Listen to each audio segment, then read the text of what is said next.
but that got me.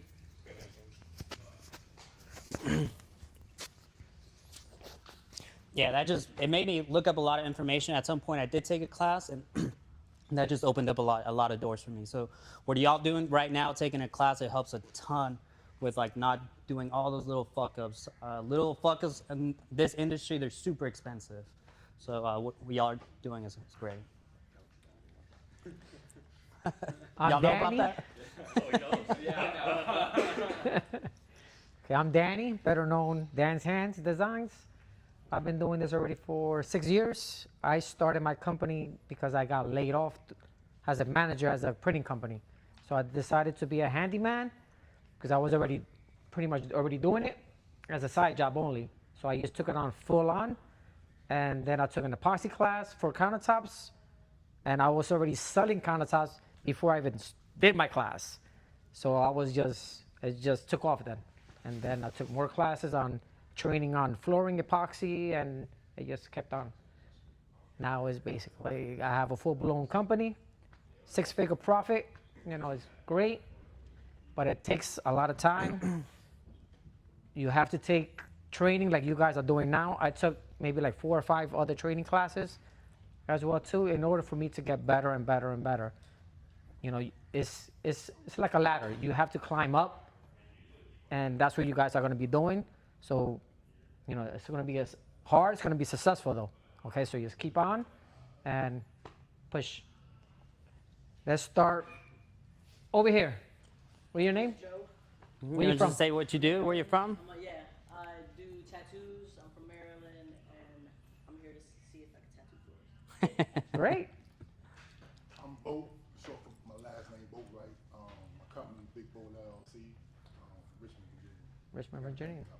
Big ups. My name's Cam Shane. I'm from Northern Virginia, Loudoun County, and I do a bunch of side jobs. Construction-wise? Yeah. Okay. handyman. That's good. Scott, I'm his dad, so we're starting like a Okay. family business. Father, no, that's great. Father Great. and son, always great. Yeah, Yeah, so no. we're in Northern Virginia. Exactly. I do IT work and just kind of tired of sitting behind the desk. My son, I tried to get my son, and he was like, fuck that shit. He was like, nah. He stays in his computer. Smart.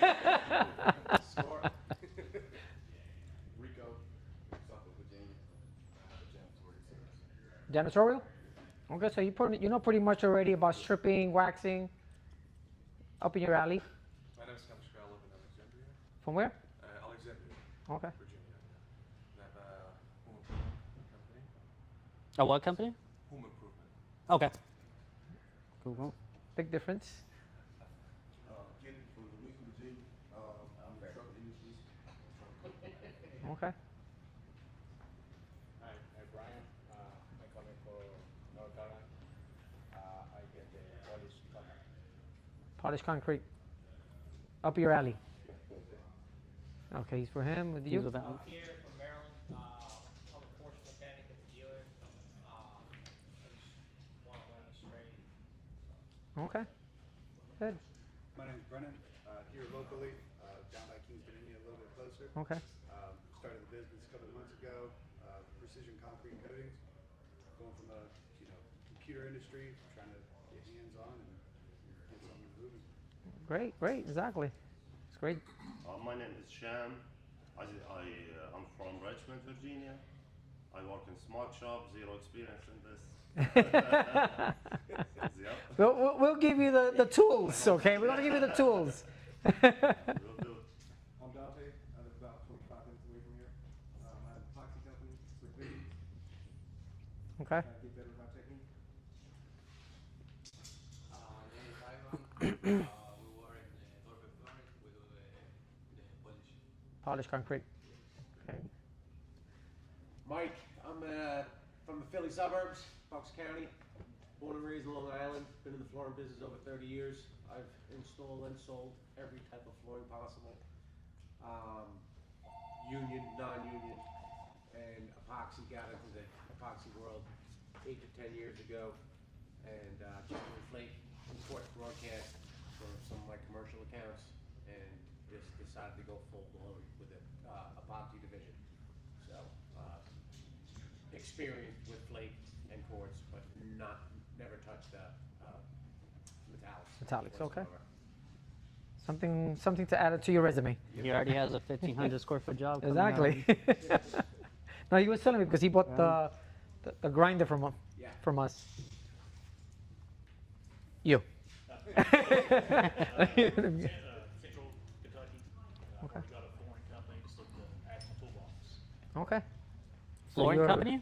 What type of flooring do you do? Just epoxy. Oh, okay, cool. Mainly what, flakes?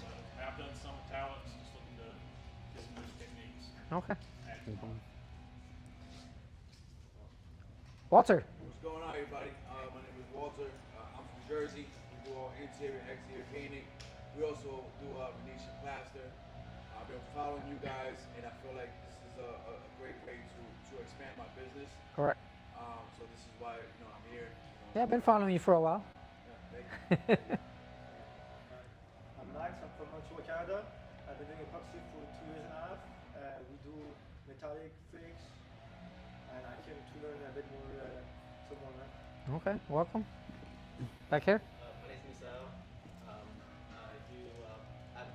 I'm a business for power washing and painting, so I just wanted to add this stuff to the Mhm. business. That's good. Power washing, painting. Same alley. Me? Yeah. How's it going? My name is Omar. I'm from Denver, Colorado. Colorado. Just hate my job. Pretty much got into construction. He's my brother. He offered me the opportunity to work in his company like 6 months ago.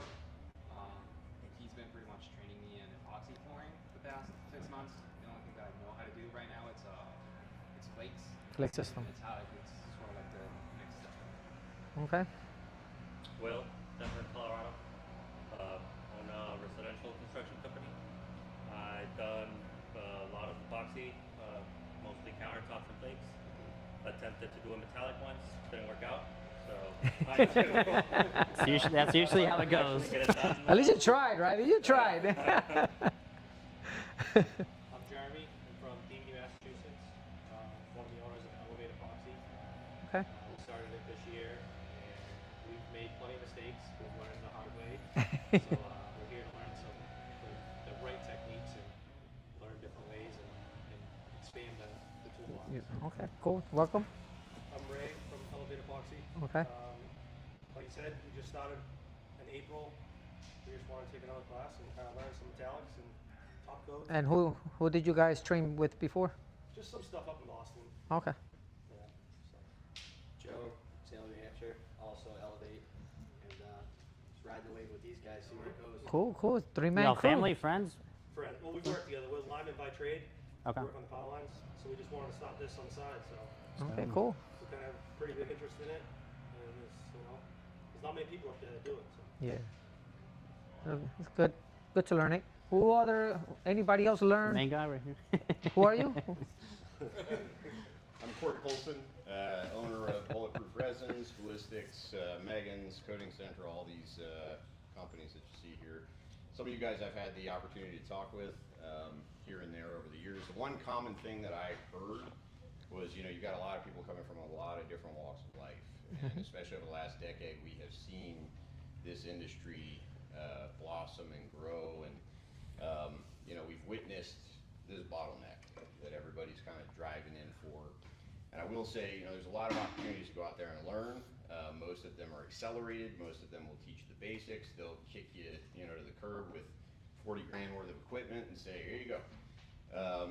This is not that kind of class. This is going to be focused on, the important elements of really saving yourself, saving your business. We always kind of, when we teach metallic outside of these guys here, these jobs you're spending 3 days cleaning and mitigating and prepping and 2 hours dropping a base coat, 2 hours dropping a body coat. So your whole week is all prep. And I think that is the key take home. In order to become kind of advance past that novice phase, I think you've got to get a good 10 metallics under your belt, truly, to learn. There's always going to be something that happens that you learn from. There's going to be something that costs you a lot of money. We talk a lot about bidding these jobs throughout this week. Why do you need to demand the 12 to 18 bucks a foot when your product costs a couple of bucks? I mean, these guys will touch on so much today. Danny and Alan obviously are both part of our artistry team. You know, they were both folks that we recognized early on, dating now for many, many years, as people that were, you know, invested in growing themselves, growing their business properly, you know, doing things right, looking at quality materials. With this blossoming and explosion that we've seen over the last decade with this industry, we've also seen a mad dash to the bottom. And that is not our company, that is not our focus. Our focus is doing things right, using quality materials, and really standing behind the trade, not just using the trade to get to the next step. My background actually is not decorative concrete at all. I did install flooring through college up in Maine. I come from Maine originally, and went to school for nursing. I was a life flight nurse. I did ICU, open heart, trauma, put stents in people's vessels for a living, climbed in, you know, regulatory and risk, worked under the heavy, you know, regulated agency, you know, known as healthcare. It's a big business. And, you know, after years in that kind of corporate lifestyle, my wife and I were spinning our wheels, you know, raising 3 kids, going, this is not going to get us where we want to go. So we started a polishing company. I actually took a class with Diamatic originally, and up in Philly, and learned kind of the basic elements. But you know, you cut your teeth on hands and knees in this industry. You learn from your mistakes. You dial it back in, and you don't do it the next time. You know, the one thing that our company has been focused on is innovation. We didn't come from this industry, so coming into this industry almost 10 years ago, we saw things from a completely different perspective. You know, where are the gaps? How do we bridge them? You know, and what, you know, educated idea. I've got almost 8 years of college education. What kind of ideas can I bring into this industry? And what I noticed was, you know, you could plant a seed and watch it germinate, and it just took off. No matter what you did in any aspect of decorative concrete, it took off. You know, and I think that's kind of the key take home here. If you guys learn to do it right, you learn to bid it right, you stand behind, you know, who you are and what you have to offer, regardless of your skill set and background. You know, it's still you know, it's a different puzzle every time, right? There are so many variables to this trade, and I think if you guys can take home even 50% of what these guys give you over the next few it's days, going to be a lot of information, and you lot. will get lost. Yeah. So there's a And lot of you feel free guys. to circle back. Don't save your questions for the end of the day or for the lunch hour. Ask a lot of questions, please. That's how we can. Yeah. It's the biggest, you know, opportunity to learn. It's just to kind of really hit these guys throughout the day, hit any of us as we walk around. But if you guys are interested in, you know, like product-specific things, you know, how certain things work other than other things. I mean, we're going to go over the basic elements of concrete, tooling, you know, environmental factors. I mean, everything. So if you guys need anything while you're here, let us know. Obviously, I think we've got I'll check with the girls, but I think we've got breakfast and lunch planned today. Lunch for every day, and then I think again breakfast maybe Friday or Saturday. Just look at the agenda while you're here, and make sure to swing by, give information. Make sure we've got your cell phones. We keep you guys up to date. If anything changes day to day, we'll send you updates via text message as well. So, and then housekeeping items. Obviously, bathrooms are here. If there's anything you don't have that you need, let Judy or Megan know, please, while you're here. And you can certainly grab me as well. So, nice to meet you guys. And thank you guys for coming from all over. I heard Canada, New England, and all over the place. So, thanks, guys. Alan? Yes, I mean, the plan is we're going to go over metallics and flake. I think today we're going to do the flake, some sanding, some crack repair. We're going to be talking about talking tooling. about the pricing of floors, tooling, all that. So any questions y'all have, like as we go, just please ask them. I know we can't get to everything. If someone has a question, the other person probably has the same question. Some people are just a little shy to ask. Just please ask a lot of questions. You got anything? Not really. So flake floors, I'll kind of tell you. Anywhere. Just put them in a cupboard if you want, anywhere. Yeah, so flake floors, there's a lot of competition in them. What I see in Texas, I have guys that are doing it for $350 a square foot. I have guys that are doing it for $7, $8 a square foot. I get beat out by those $350 a square foot guys all the time. I redo a lot of their work a lot of time. The floors just peel up. They're not grinding. They're just power washing. Some people don't even acid edge. They just come in and power wash. Metallic floors, I got beat out at someone that did a metallic floor for $450 a square foot. It's insane to me. I don't know how that person like made any money. But what I recommend is being like that $12 to $18 a square foot. If you're doing one big open space, you can be like at that $12 a square foot. If you're doing like a house interior where you have a ton of rooms, closets, all that, it adds a ton of work, a ton of grinding. So you want to be closer to that $15, $18 a square foot. You're just going to spend a lot more time on But remember, prep the time. bigger the job, the less you could go on square footage price as well too, because you can't go up by per square feet. You have a 10,000 square feet warehouse. You don't want to charge it by square foot. You want to see how much material is going to cost you, how many hours it's going to take you, and what's the crew going to be like as well too. So then you could charge it basically as a base price, like that. It doesn't look so big. That's why. So I have a question. So let's just say like you go to a business, Mhm. okay, it's just a small office. So small office, we usually have a minimum. Yeah. So my minimum in Jersey is $3,000. Okay, that's anything from a small bathroom, a room. For a just metallic because floor, you're still going to spend 3 you're days still on gonna it. spend So 3 to 4 you obviously days. don't want to charge per square foot Exactly. $10 So a square I foot. don't You'll make charge no per money. square footage. I have a minimum price. Once they tell me, oh, I have Yeah. 60 square feet, oh, it's going to be, my minimum price is going to be this. If you want it, I'll do it. If not, I appreciate it. That's why. Because it's going to take me, I still have to buy materials. It's going to take me 3 days to do it, back and forth, travel. I got to pay my guy as well, too. So it's still cost. For flake floors, what I stay busy with is that $6 to like $7 a square foot.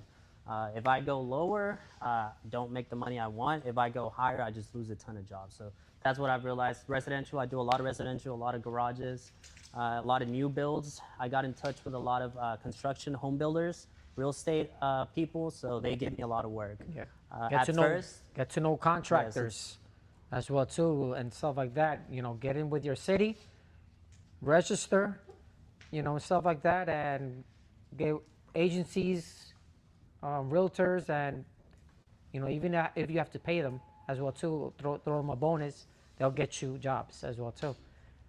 yeah, any like the real estate people that do give me jobs, I always tell them like, if you give me a job, $100. Any like garage, anything like that. So they're all wanting to give me work, and it helps a lot. At first, I usually add sorry, when you- 10%. So I give them 10% basically out of my whatever I make. When you first start getting jobs is what's the hardest thing. Like you don't know how to. Whenever I first started, I had no idea what I was doing. I didn't know about marketing. I did a lot of research. What helped me a lot was ads on Facebook and Instagram. I spent a lot of money on those ads. And at first you do have to spend that money, but I realized like now a lot of it comes from like recommendations. Like it's just word of mouth where I get a lot of my business from. I have a box truck. I put the logos on it. So if I'm at a job site, there's a ton of people walking by usually, and they just see the logo. They're like, oh, damn, what are you doing in there? They go look in, give them a prize, and I've gotten a ton of jobs from that. So y'all do have to focus a lot on marketing. A lot of people come to the class, and then they leave, and they're like, damn, I'm not getting any jobs. And I ask them, what are you doing? They're like, I ask them, like, did you create a Facebook page? Do you have a website? Like, what are you doing? They're like, no, we don't have any of that. I'm like, damn, so you're not going to get jobs. Like, they're not just going to come to you. You have to go out and do something. Get a website, get your business, Facebook, Instagram. Okay. I would tell you guys, I've never paid $1 in marketing in my businesses. I've never paid $1 in marketing, social media. I mean, how do you guys find these guys? You know, social media right now, it's a no-brainer. In our area, just to add to what they said, the difference between Central Virginia and Northern Virginia, we've got guys up there doing flake for $6 or $7. Down here, it's 8 to 10. So, you know, it's all regional based on where you live, how consolidated the space is, you know, how many people are in your market. You could sell metallic down here for 15 to 20 all day. You're going to fight to get 10 in Northern Virginia. You know, so it's the honey holes are usually just outside of the beaten path. So. But once you kind of like build a name out for yourself, people like they hire you because they see your work and they're willing to pay that price. Yeah. It's not so much like, oh, It's like, how who's gonna you give me the lowest represent your price or company. whatever. They like see my designs. They're like, damn, like this guy's work like kind of like outshines like the others, so they hire me to do their floor. So that helps a lot. Like start posting on your Instagram. That's what's gonna help a lot. Have somewhere that you can send people to see your jobs that you've done. If you just like show it to a job and like kind of text people pictures and all that, it doesn't look professional. So having a place where you have all your work helps a lot. Or sample boards. Make sample boards, have them with you as well too, like that the actual clients can see, touch it, feel, see how everything's gonna look. If you're gonna focus on flakes, have sample boards of flakes as well too, different type of colors they could choose from. If they have a specific flake, then those are special orders. You could tell them that, or we could do custom flakes as well too if you wanted to, solid colors, or just if you don't want the gray in it, we could remove the gray off of it, stuff like that. As far as the custom colors, is it safe to just go by what you guys have instead of having custom colors? Maybe So custom colors through flake system, you could go actually on Tour Journal's website, and you could adjust the flake systems on their chart. Okay. That's why. So you can actually tell the client he has to go to their website and pick it, but it's going to cost more, and it's going to take more time for delivery as well too. Just with remind flake them that. floors, when I first got started, I had a little book and it had like 100 colors in them, and I thought that was smart. I thought it was smart to like come like to a job site and like show them 100 colors. What ended up happening is that I just had a ton of boxes of leftover flake, and I had nowhere to fucking store them. I had a storage unit, and then I used to stack one on top of the other. I'd be too lazy to get all the boxes out and all that. So what I tell customers is I have these 5 colors that are discounted. They're not actually discounted. I'm just charging more for the other colors. And I tell them, if you pick one of these colors, you get a 20% discount on the colors. And that helped me a lot. Like there's like 5 colors that I sell the most of. It's Nightfall, Lunar, Domino. Domino's famous. Always have Shoreline. There's one more. But it helps a lot, just not having all those boxes with flake. Anything you don't use, anything that doesn't stick, you can reuse. So whatever you collect, you can sell it, and you'll make 80-70% profit on top of it, just for you having the only thing you're buying just poly. That's it. Any questions? Okay, so you said like any small job even take 3 to 4 days. No. For flake, for metallics. For metallics, you're gonna take 3 days. For the metallics, it's gonna take about 3 days because you still have to grind it, and because you have to grind it, put down your base coat. That's 1 day if it's a small area. You come back the next day, you do your design coat, and then you have to let that dry in order for you to apply your top coat finish. So it's a 3-day process. For flake floors, I do most of them in 1 day. Flakes, you could do process. I think I've done like 2,500 square feet in 1 day. I have really good machines, really good equipment, so I'm able to do it that quick. Whenever I first started, there was no freaking way I could do it. I had a little machine that would grind maybe, I don't know, a 400 square foot garage in like 2.5 hours. Now I have a fucking badass machine that grinds it in like 15, 20 minutes. It's a huge difference. No, not by myself. I have workers. I have 2 guys that work with me. Yeah, there's no way I could do 2,200 square feet by myself. Fuck no. Once you start getting bigger, you will need somebody to work with you. You cannot do everything yourself. Especially with polyaspartic. Polyaspartic kicks pretty quick. You're trying to do it by yourself. By the time you get back on it, it'll be dry, and your flake won't stick properly. Okay. You can do it by yourself. It's a ton of work. I used to think I was like, damn, I'm gonna knock this project out by myself. I'm gonna make some more money. I stopped doing that real quick. Yeah, because you have to do the hand grinding, like being on your knees. Yeah. It's everything's double. So just have at least one person helping you. One person like mixing, getting stuff out of the truck. It just helps a lot. Yeah. So and trust. On flakes, Go ahead. On flakes. So if a garage already has paint or epoxy on it, we still go for that $7 a square foot, being that we have to grind it. So if it's an epoxy, you need PCDs to remove it, you want to charge a little more. If it's a paint epoxy, just that cheap Home Depot one, it comes that right comes up up with, with diamonds. regular blades. Yeah. You don't need to charge extra. I don't charge extra for that. Only if it's an epoxy that has to be stripped up completely. Then I'll charge extra. You don't have to charge extra because the diamonds are going to take that off the same as you're grinding the paint, concrete. correct. But if you want to get a little bit more money, you can. You can just tell them like, oh, I have to rip all this up. Like it's going to be a little more work. You can get another, I don't know, $300 out of them. Just start and keep it the same. You know? Yeah. And then as far as like the metallic, you said that you have to put a sealer. That has to stay and dry for 24 hours, or Depends on what system you use, yes. We have other systems that dries pretty fast. You could probably get on it the same day within like 3 or 4 hours.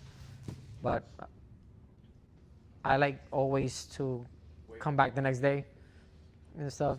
Sometimes if you do a base coat, you just leave it. If you have another project, you could start another project as well too. Go to the other location and advance to that. from the metallic and So base coats are your moisture vapor barrier, that's why. So your moisture vapor barrier epoxy has to dry properly in order for you to sand it. That's why you don't want to sand it while it's tacky because it'll gum up or your screen sander will get stuck on it. And it's not. You can use the same base coat. For the flake, you can just flake. The difference is with a metallic, you put the base coat down, you let it dry. With the flake system, you put the base coat down and you flake into You that flake when it's into still it. wet. so you could use the same base Moisture vapor barrier, yes. So you could use a moisture vapor barrier, fast cure. Definitely use a fast cure if you want to get it done the same day. If you use a slow cure and it won't dry, then you have to come back the next day. If the Correct. floor does have like moisture issues where there's a lot of moisture in it, you do want to let that moisture vapor barrier dry though. Dry. Under a metallic, under a flake. Under a flake. Whenever you flake into moisture vapor barrier, it loses some of that strength. That strength from the vapor. PSI. I was going to ask you, what is your take on it, doing an independent MVV versus flaking into it? If there's moisture issues, you want to let it dry. Yeah, if the customer's willing to pay a little extra, because it's an extra day. Yeah. Yeah, so if the customer's willing to pay a little extra, just do that system. Do that system. That's kind of what I've been pushing here, just because we're in a high moisture environment, humidity. And Yeah. So you want to charge extra for that. You give the client the option. So, okay, you have moisture in the slab. We have to add a moisture vapor barrier, and then we do your poly on flake system. Gotcha. If you don't want it, we can't guarantee the floor and stuff like that. That's why. Okay, sounds good. Is it safer to just make sure that we offer them the moisture barrier? I mean, because if we Correct. If you're going to warranty the floor, yes. If you're not going to warranty the floor and the client doesn't want to pay that money and stuff like that, then it's up to you and the client to decide that. That's why. So the way I add my floors, I still start at $7 a square foot, and I do my moisture vapor barrier, but I flake into it. Okay, and then once it dries, I add accelerators to it. It dries within that 2-hour mark. I scrape it, then I add my poly top coat. So it's still giving me about maybe like 12 pounds of PSI on it. You know, it's not full strength, but it's still. Whenever you. Able to do it in one day as you're adding the Yeah. Correct. Whenever y'all are doing floors outside, if someone asks for a floor outside, whenever you flake into the floor, you call it a full flake broadcast, but you can still see the base coat. Yeah. If the sun's hitting that base coat directly, it'll change color on you. I don't know if y'all know, but epoxy does not like UV light, so it yellows. A gray will turn green, a white will turn yellow. So epoxy does not go outside. So what I sell to the customers is the moisture vapor barrier outside, let that dry, and then I do a tinted poly. And then I flake into that. That tinted poly isn't going to change color. Once that dries, I just do a clear poly on top of that. And it's a more expensive system. You want to be like $8 to $9 a square foot on that system. It's a 2-day system. You're using poly now, which is more expensive than epoxy. It's just more work. You have to sand that base coat. It's a little bit more work, but that's a good way of doing a floor outside. That's what I want to learn, the outside, because I'm over by the water, like LBI, Yeah. Lavallette, that's what I want to get into. You're Yeah, more and in I go down the also- shore, stuff like that as well too. So you'll be I able also to add do a a lot grit. of outdoor stuff. I also add a grit to the top coat. I mix it into the top coat, the poly. Whenever you do a floor outside, even if it feels like this and it gets really wet, if it's like close to a pool, someone can slip and fall. So it's good to add a grit to it, give it a little bit more grip. Yeah, poly is slippery, and Yeah. so be careful. Yeah. For depends on what system. So flake system is pretty easy. You could give a lifetime warranty if you wanted to. They're pretty much long lasting as long as they don't delaminate. So my warranty covers basically everything from delaminating. But if they chip it, something breaks or they drop something, it's not covered under the warranty. That's just self-careless. That's why. Yeah, I do like a 5-10 year. It's just The bad thing with warranties is that everyone's offering a lifetime warranty. So if a customer asks you like, oh, like what's your warranty, and another person says lifetime, and then you tell them 1 year, most likely gonna go with the other person. So I just always tell them like 5, 10 year, but it's only on the floor peeling up, From nothing peeling up. else. No Correct. So it all scratches, depends- no nothing. If you spill, Prep. I don't know, battery acid, brake fluid, that usually messes up the poly top coat. So no warranty on that. No warranty on cracks. Obviously, foundation can move. You're not going to do anything about the foundation moving. Even so if no you warranty on repair that. a crack, the crack will come back again.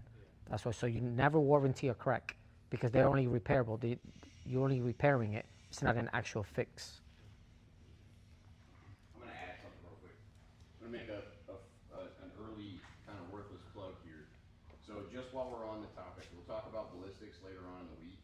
But for warranties, the standard that we see across the board, and of course we sell to everybody nationwide, right? So we've got an array of different people out there offering warranties. You're not going to find one of those lifetime warranties that doesn't have fine print covering it from chips and peels, delamination. That's basically the same word 3 times over to them. We're going to cover this thing's not going to peel up, right? That's what that means. And most of those, franchises that are out there doing that, they have a non-disclosure, or if they go and, fix the floor and it peels up again, they have them sign a non-disclosure and hand them their money back, and that's, ultimately their warranty.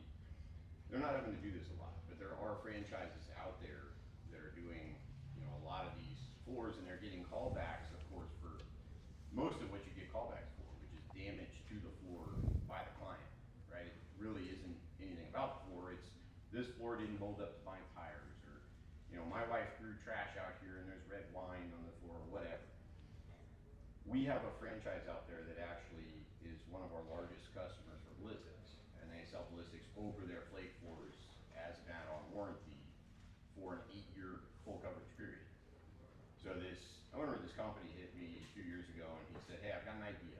I'm going to start selling ballistics over my poly floors, give an 8-year full coverage pretty much against everything. I'm going to insulate, me from the customer, me from the floor, and the customer from the floor. It's one more barrier between me getting callbacks all the time. In addition, he was having trouble picking up his final completion check. He was having trouble getting his Google reviews. There's a whole bunch of, items that he was trying to knock out at once. And to the point we were talking about with pricing and competitive pricing, this guy also had 200 locations at the time, and in almost all of them, they had a guy across town that was trying to race to the bottom. So rather than, getting in that war of I'm selling for 7, he's selling for 650, I'm going to 625, he said I'm selling for 7, and for this extended warranty, if you will, this add-on, I'm going to essentially sell for 850. And they were, 30 cents a square foot in on ballistics. They were making an extra $800 in the garage. He estimated they would do about 1 in 10. They'd sell like 1 in 10. It's like free money, right? It's $1.20 a square foot for every single thing that they were doing. He was able to complete kind of all of his laundry list items. He would send somebody back with a pump sprayer after the flake floor was installed. As soon as it was walkable, a pump sprayer and iPad would be handed to the customer. Here, leave us a Google review, complete your payment. 10 minutes, spray the floor down. Out of there, callbacks went down. They ended up closing 1 in 3 on that, and they spent, in their first year, they spent about $1.9 million in ballistics and made $9.6 million. So there's, just a thought early on in the week about if you guys are currently selling flake floors or sell flake floors, that basic warranty, regardless of what your state law is, what your, ethics are, most to all of those lifetime warranties are strictly delamination. That's just what it boils down to. And to get people to actually honor that, it's tough. It's tough, correct.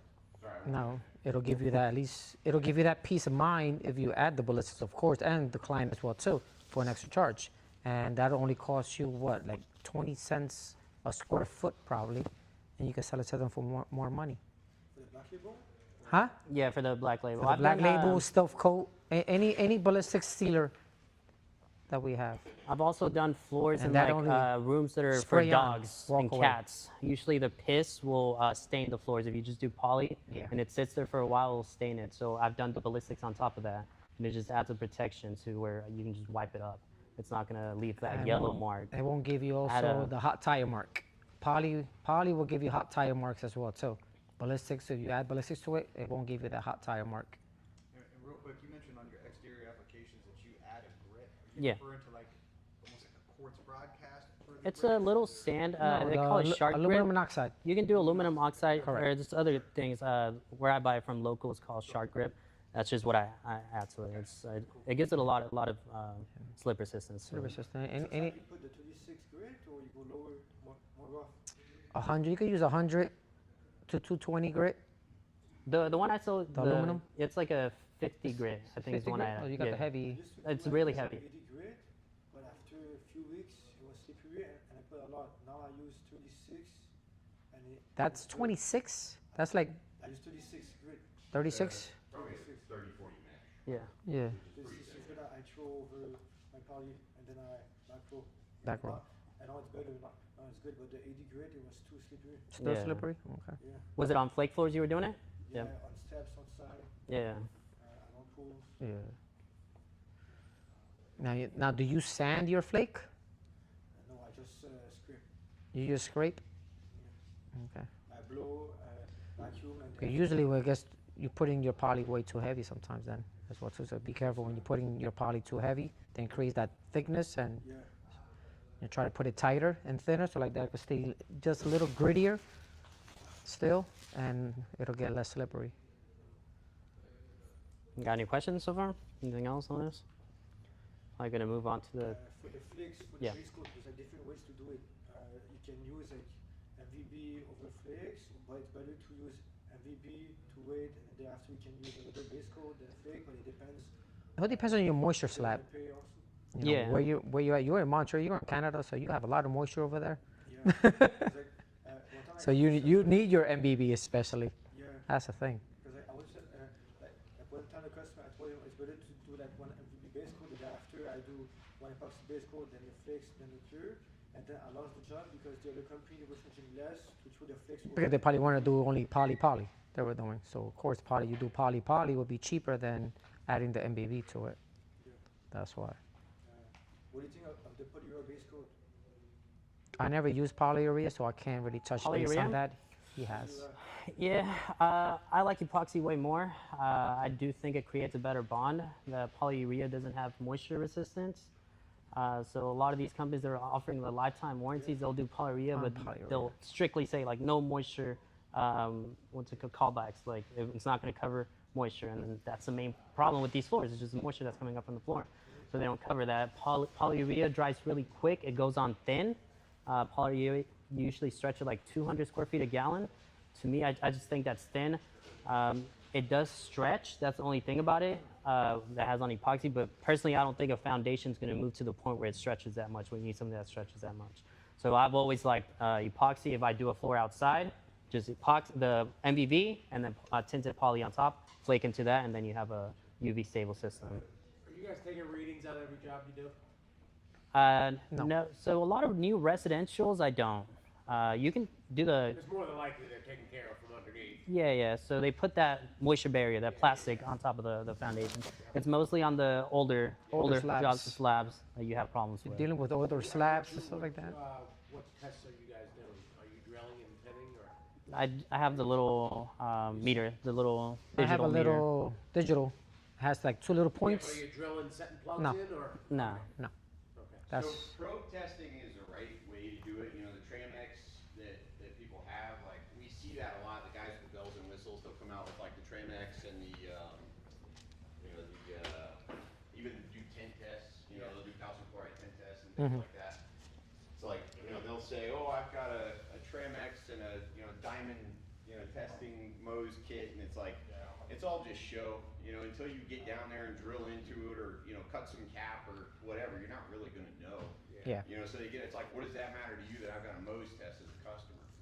It's going to tell me what diamonds I need. What diamonds I It's need. always that real official. I've got my laser thing, my LiDAR, and all that. It's like, yeah. And sometimes when you're dealing with look around at your surroundings. You're sitting in the middle of a valley in Pennsylvania, like you're probably going to deal with moisture. And when you're at that point of having oncotic and hydrostatic pressure, it's like you're passing the MVB. There's alternate treatments and stuff that they'll talk about this week, but it's always, I think, more of an assessment on the brand new subdivision. They've probably got mitigation in the slab. They're cure and seal, they're loaded with plasticizers. You can usually read the slab by looking at it too. Now I know we've all been bitten.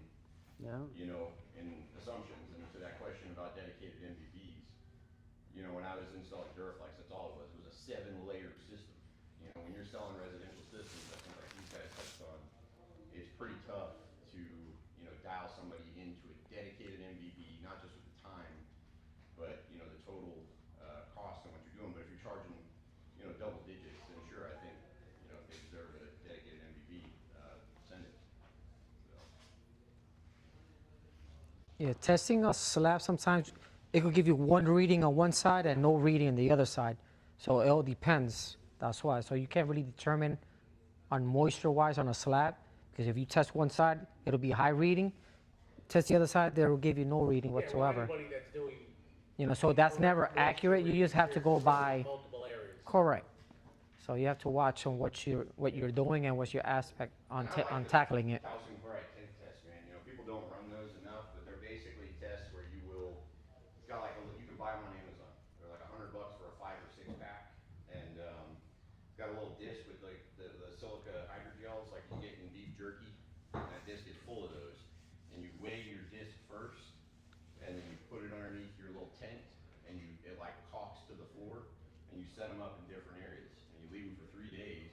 So if you're doing a big, you know, light commercial or commercial job, you know, drop your test at least to be safe. That's To be gonna safe. Your best reading, you know, it's going to sit there and aggregate any moisture that comes up, and that's emissions. You know, you're not looking again for hydrostatic Pressure. water problems, but emissions, and it sits there for 3 days and collects, and then you take that disc and you know, weigh it, and then you look amongst your 5 or 6 locations, you factor them together, average them out, and that tells you what your true moisture on the entire slab is. And to your point, you know, drilling, you don't often get that opportunity, I don't think, in a lot of these, you know, jobs. Even the, you know, light commercial jobs you walk, you know, they're not going to let you drill and probe. Yeah. So it's about having good contracts. Exactly. You know, and we'll send you guys, I think these guys share theirs too.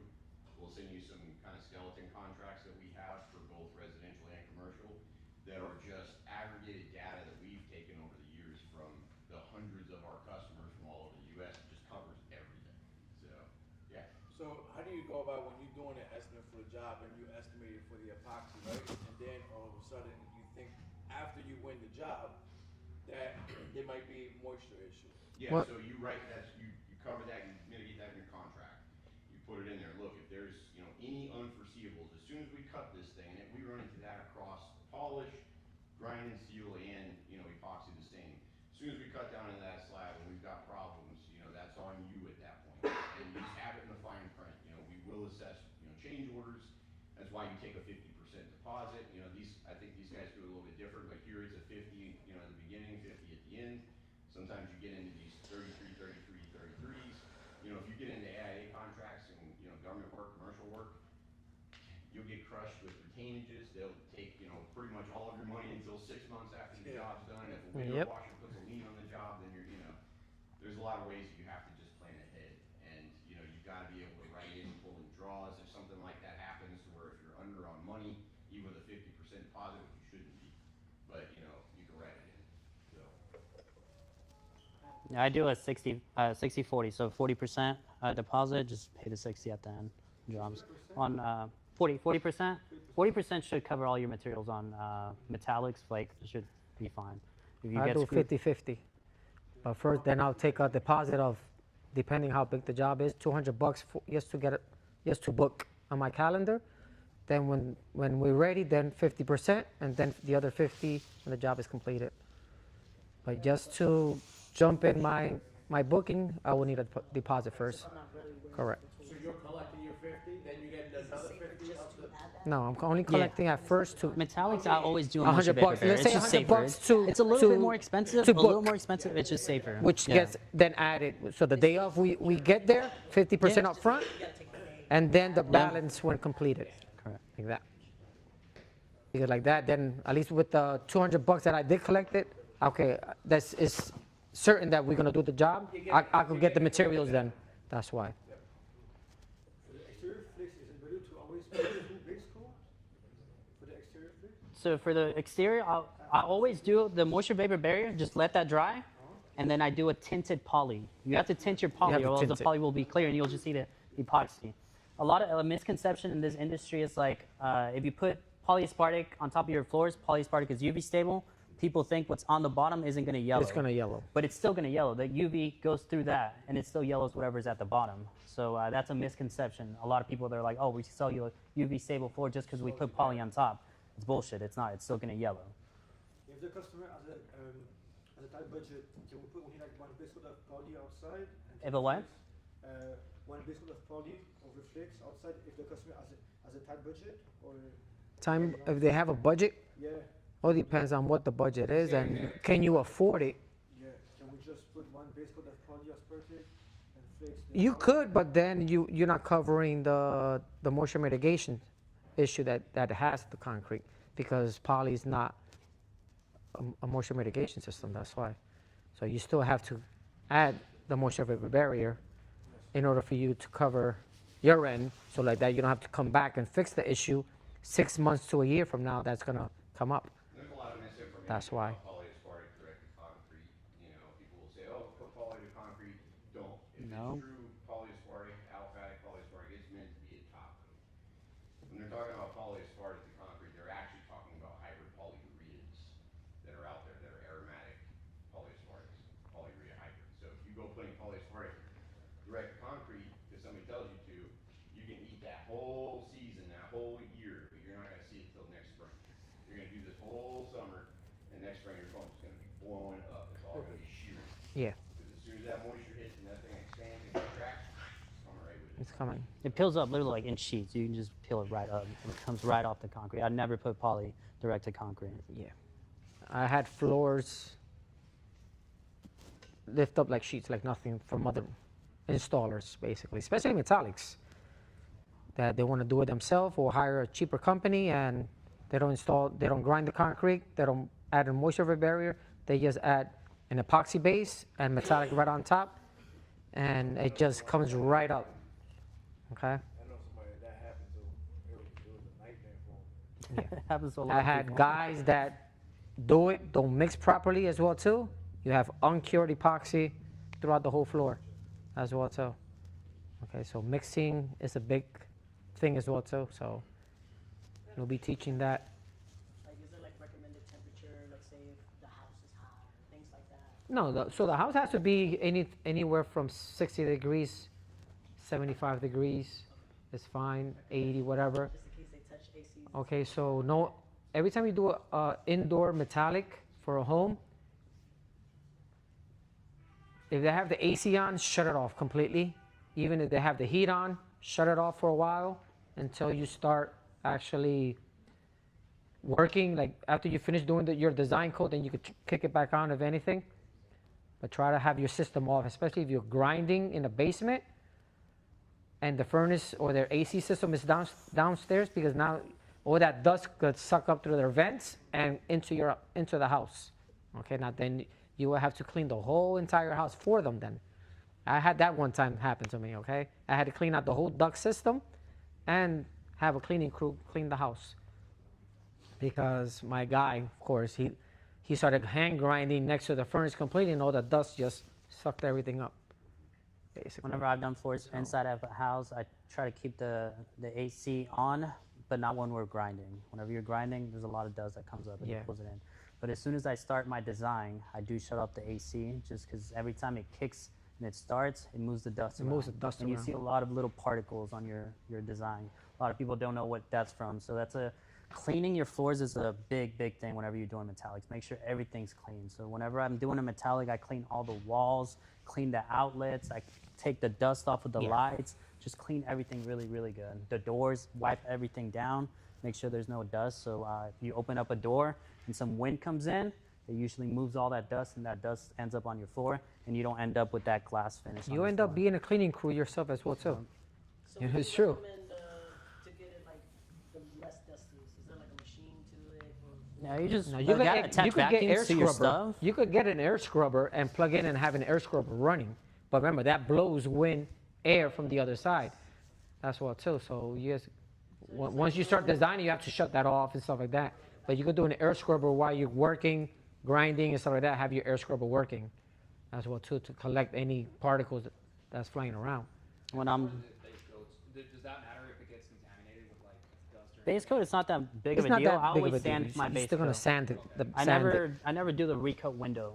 I always sand my base coat. Whenever you start sanding, you Yeah. see all the little details. There might be a little bubble, a little hole. You always want to fill that in. Never whenever you work- sand the top, and there's a little bubble at the bottom, that little bubble still Yeah. looks glossy. So as soon as you sand everything and clean, you can see all the defects on it. Yeah, never. Me personally, never go by recoat window. I don't trust it. You still running. You could run into complications doing a metallic if you want to reach that recoat window. You Yeah, still tell me have what a the recoat sheen, window a is. glossy sheen on your epoxy, and you're going to try to add another glossy sheen on top of it. So that's a risk of delamination sometimes. Whenever you're doing epoxy, epoxy bonds to itself mechanically and chemically. Mechanical is you sand the floor. You're putting a scratch into the floor. You're opening it up, so whatever you put on top of it is going to bond mechanically. It's going to bond to that scratch. It's that like you're a putting on it. glass. Whenever you do the Nothing will stick to a chemical, glass properly. when you do a chemical bond, you put epoxy, and that epoxy still hasn't fully cured. It's still doing that chemical reaction. So you put another one on top of that, it bonds chemically. But that can change if the temperature is higher. So usually the recoat window, they'll tell you that's this recoat window at like 70 to 75 degrees out whenever it's the temperature. Between If it's after 100 after degrees, 24 that hours. recoat window could come down a lot, but you don't know. Like there's no way of knowing what that actual recoat window is. So I never do that. I never go by the recoat window. I always just sand. I've never had a floor delaminate on me. Just always sand. So that's No after base coat. after the design when you put your Yeah, anytime you're putting epoxy on top of epoxy, or if you're putting a top coat, it depends on the top coat. If you're putting like a highway urethane, you just sand it, and it's just safe. before and sand after Yeah. the top and then the top coat. Yep. It doesn't matter what kind of grit you use to sand. If I'm doing epoxy on top of epoxy, I normally use 80 grit. 80 grit.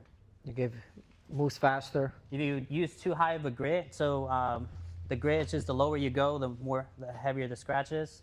If you use a 220, I think that's a little too That's too thin. So you Yeah. run the risk of it not bonding properly. Yeah. You could go 220 or 100 for a top coat. For urethane finish, you could use that like that. You see less scratches on your urethane. You said 180? No, 80 for epoxy over epoxy. So your base coat, after you do your base coat, you screen sand it with 80 to add your metallic. That's why. Then after, if you're gonna add a urethane, then anything from 100 to 220 to add a urethane top coat. So how my process kind of works is we grind the concrete, and then we don't do any vapor, like the moisture vapor barrier. Uh-huh. We wouldn't do that.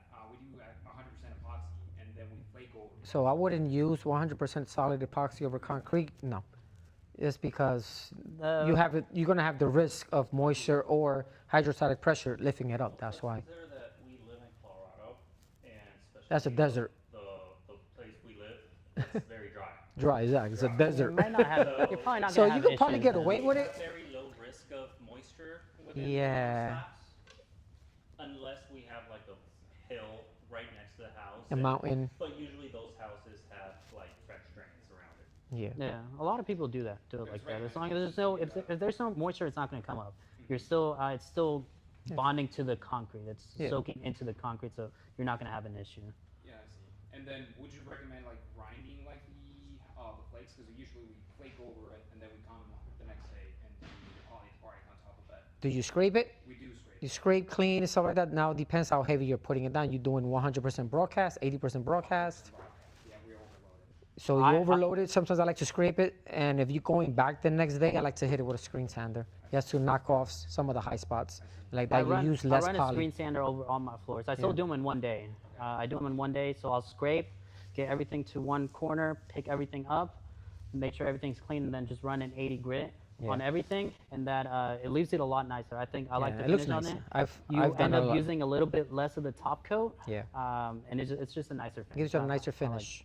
And you don't need to stay with the machine. You can You move just really have fast to- with it. You gotta have a lot of experience Fast. using this machine. A lot of people don't know how to use On this. top of flake, especially. On top of flake is totally different than an epoxy. All right, the machine will work you on top of a flake. Okay, so Is there dimensions you change or like settings? No, no. What? That's all one setting. It just spins one way, one speed. So it's if all. you haven't tried these machines out, Y'all get to try they it. will kick you. All right. So have an open space. I did it my first time. I did it in a small kitchen, and I rammed it into the refrigerator. And I just kept on with my palm sander. You guys using screens or paper? Yeah, screens. We always use screens. We don't use paper. So be careful when using these machines. I didn't tell the clients like that. I don't have to buy them a new fridge. I got any more questions on this? I do have one. What's up? So, if you guys are doing one-day flake epoxies, flake systems, how do you do to mitigate the gap between the foundation and the concrete slab? Well, usually it's 1 to 2 inches and it's pretty deep. What do you put in there? To mitigate the what? The gaps between the foundation and the concrete slab. I don't know if here it's the same thing in Colorado. They build the foundation and then they put the concrete slab in the middle. And then in between they put like a foam. Okay, you're talking about exactly the perimeter and stuff like that. I So don't it all have that in depends on what. Texas. Most of the stuff's not like that around here. Yeah. Well, in Jersey, that's from expansion and contract. Exactly. That's why. Exactly. So you don't so want it to fill those depends. in. You could always bring your epoxy, most of it, to it, and then you could add a silicone around it. And if it's way too much, oh damn, wow. Do they ask you to fill it in? Wow. Like in Jersey, I think the most of it is only like a 1/4 inch for us, 1/4 inch up to 1/2 inch. That's it. But 4 inches, wow.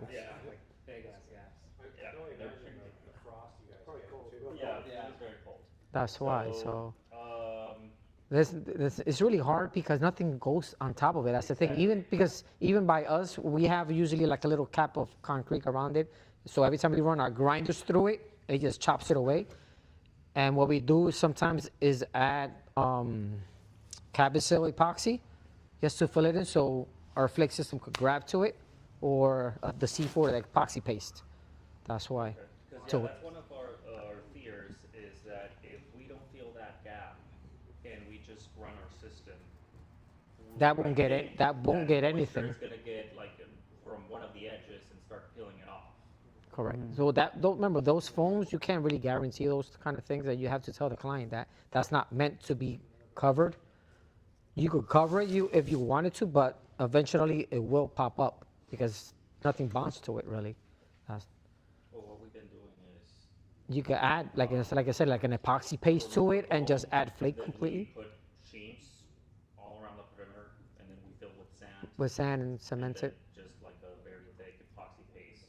Correct. But then obviously that takes a long time. Yeah. We cannot do. Yeah. We cannot do flakes in the Exactly. Yeah. 4 inches is a lot to cover. That's why. So we never ran into those things. Yeah. You know. That's why over there we go between $11 and $12 a square foot. Mhm. And then we also charge around $1,000 to $1,500 just to build. Well, Damn. if it's working out for you, getting extra cash doing it, exactly. Keep up. Yeah, we're just trying to see if there's a better way to do that. We can do it. Yeah, it looks like you guys don't have that issue here. No. Yeah. We only have, like I said, like 1/2 inch on ours, and I usually add an epoxy paste real quick through it, just to our system to grab it. That's why. Most of the garage floors I do in Texas, they don't have any expansion joints, any control joints, nothing. It's just. Utility knives. Wow. Like, yeah, it's a lot. You could always put a patio paver, like cut the foam down the thickness of a patio paver. You get 2 1/2 inch grout lines, and then you could do the back of rod with silicone on either side, so that 4 inches is getting flake and just 2. You're almost creating like a border around the whole thing. That's wrong. Say for example, the concrete has like squared out stuff. Mhm. Is that spacing in between you're filling it with concrete or any type of material that just You shouldn't. They're there for a reason. They're there just, yeah. So expansion joint, when doing flakes, your expansion joints, never cover your expansion joints that run in between the concrete. You don't need to cover them. They're They look gonna nice crack. when you flake into Yeah. them.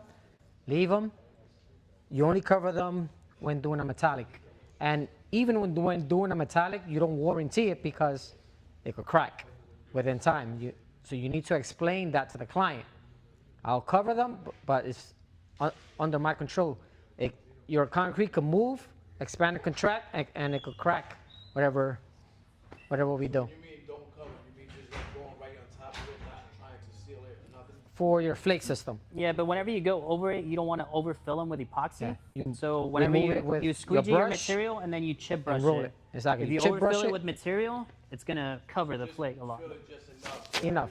Yeah, and you just Yeah. so enough to where it grabs onto the flake. So you bring your and then squeegee just right next to it, let it fill in just a little bit, then you take your chip brush, move it around and stuff, and roll it again, and it looks nice.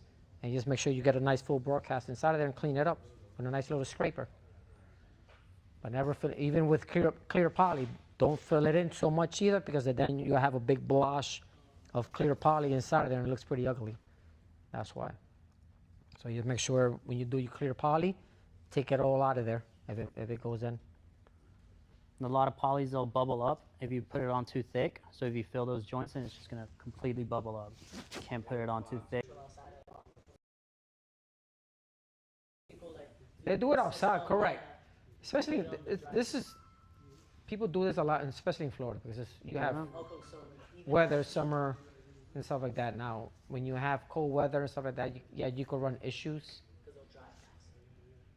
No, you just run Even issues from in the long wintertime run. to summertime, that's why. Because your outdoor concrete moves, creates a lot of moisture, so that, it could affect it. You know. But they look great outdoor and stuff like that if you use the right steps and the right proper prep. You could use a moisture vapor barrier, let it dry, then you use your poly coat system. Then you could do it outside. It'll give you a couple of years with it and stuff like that. Anything else before we move into concrete prep? For the joints, if it's not flexible, you put epoxy into the joints. Is it that like there's more chance for it to crack? Is it Yeah, you can still crack because, you add flex in the joints, but on top of it's going to be 100% solid, an epoxy. So what's going to crack is your epoxy is going to crack. Your flex underneath, it'll be fine because it's going to be still flexing inside. But that flex, once it reaches, it could crack your epoxy on top. That's why. So is there like a cap, like a measurement cap of how thick that spacing has to be? It's different on all of them. Yeah. Everybody doesn't like the new slabs are great because now they're adding a moisture vapor barrier epoxy, a moisture vapor on the bottom of it, rebar, or not even, most of it now is just fiber concrete and a rebar. That's basically It's the metal rods though. But now they're using fiber cement, which they don't even use control joints. They just do a nice small, like a saw cut, and that's it. You could just fill that in if you wanted to after you finish cutting the slab. That reinforces everything. Huh? Concrete material. Yeah.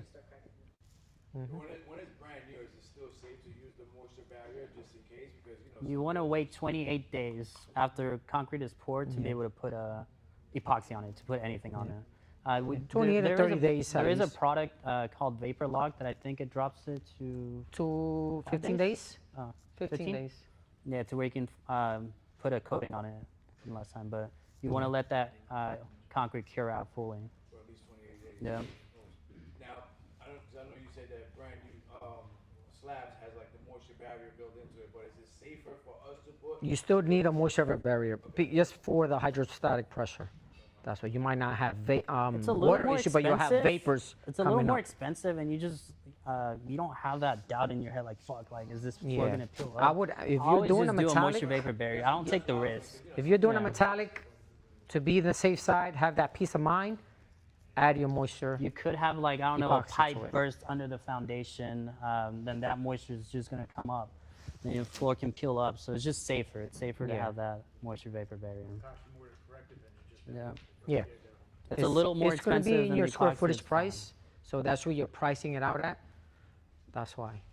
So if you're pricing it out $10 a square foot, that's your whole system is going to be already included in that. That's why. That's why y'all gotta don't charge, cheat or charge don't the right skip the amount, steps. and then you're not gonna It could want to bite go you in the cheap on ass. materials. If you charge the right amount, you're gonna have enough at the end for all your materials, The everything, material labor, cost everything. basically is going to be about like $3 a square foot. The right system. 3 to 4. Yeah. $3 to $4 a square foot. So if you're charging $15 a square foot, and you have $11. It to depends play with. how much you're dropping Yeah. per square foot of epoxy. Some of these guys now are dropping 20 square foot a gallon of epoxy to create these crazy designs. That's a lot of epoxy going down. Now, if you're doing a single color, you could get away with less epoxy. Remember that. So it all depends how many colors you're putting. The client wants, the value goes up. Okay, that's the way I sell it. If the client wants a single color metallic, I could sell it for $8 a square foot because there's only one color and I could go much thinner. Now, they want 2 or 3 colors, then I'm going to add more money to it because I'm going to add more epoxy into the floor to create the designs. That's why. In case your metallic does crack, is there any way to repair that? If your metallic cracks, Yeah, it's impossible redoing to it. do like a perfect repair. You gotta redo it. It's impossible. Redoing it. No, I see. That's the I thing had- about metallics. If something happens, it's You gotta yeah. do work. You can fix, like if someone steps on it, you can fix that. Yeah. But if it cracks, like if you have a crack that's going different, If it's a there's single no way color, you're gonna if make it's a it single work. color, you could fix it, that same area. And then you could just add a top coat again throughout the whole floor.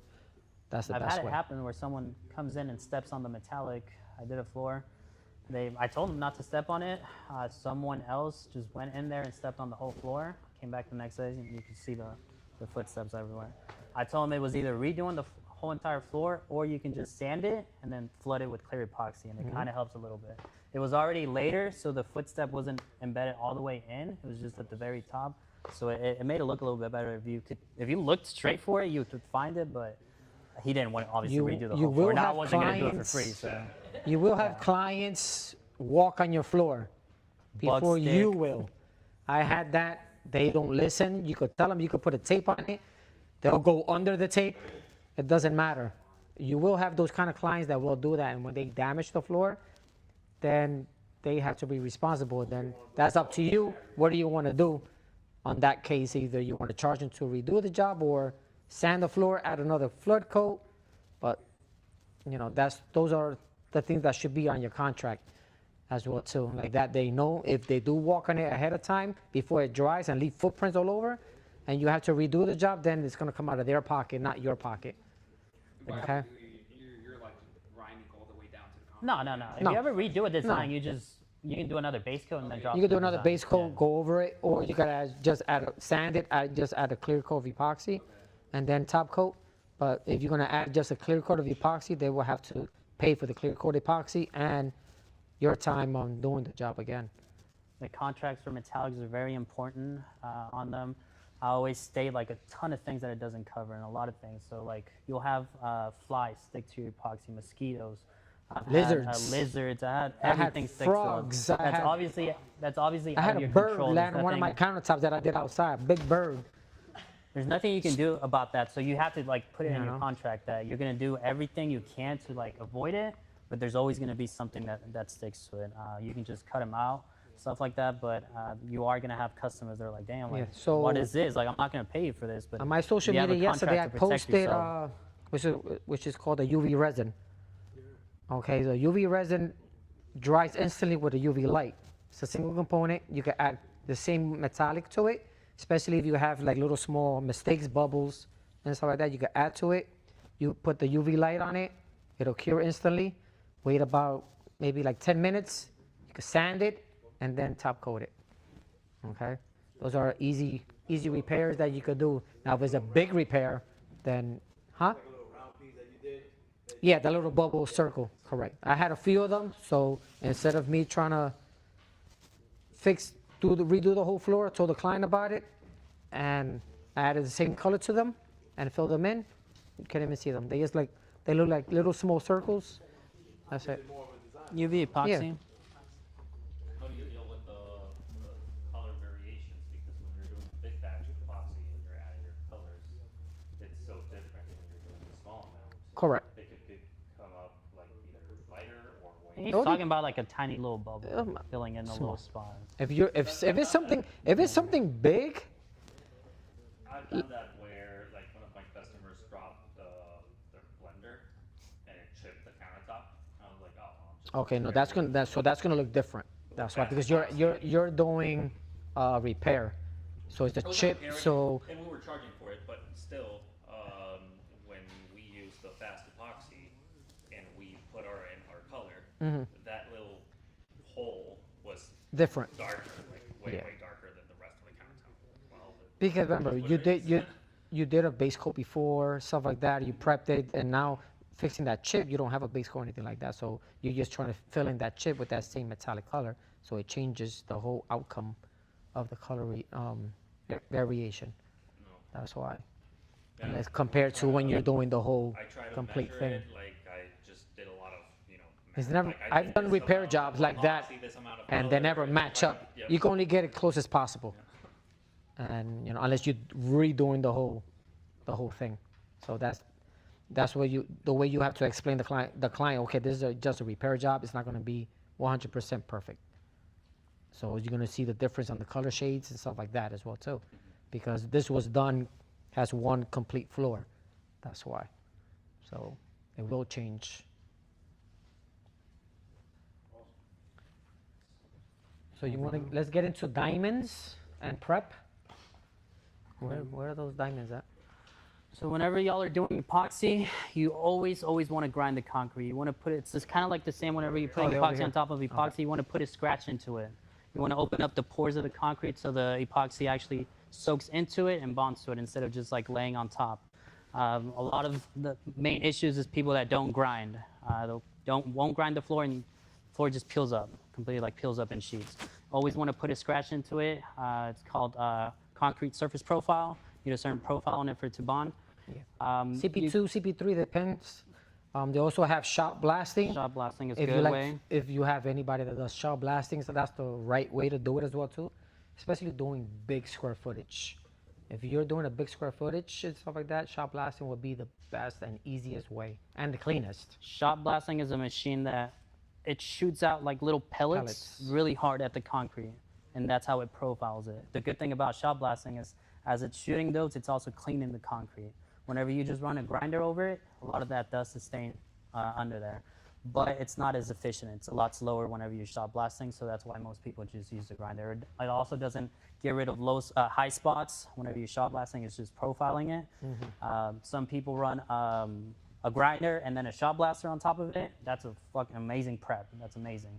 It's just, it takes a lot of time. So most people just use grinders. Whenever, no, CSP is just concrete surface profile. It's just the profile that you need on the concrete for the epoxy to bond to it. So there's certain diamonds that leave a different CSP on the concrete. Whenever I'm doing moisture vapor barriers, I like using a 16 grit. Those diamonds have the same grits on them. That just leaves a heavy scratch on it, a pretty heavy scratch on the floor, so I know that epoxy is going to bond to the floor well. You gonna get some diamonds? Yeah. Whenever I do any floor, I'll always grind the perimeter first. I have a guy on my 7-inch grinder grinding everything, and then I run my machine right up to it. That kind of, whenever you're grinding the perimeter, you're kind of leaving a little line sometimes if the concrete is soft. So whenever you run your machine over that, you're just smoothing everything out. You just vacuum. Yeah, 30, 40s, and 16s.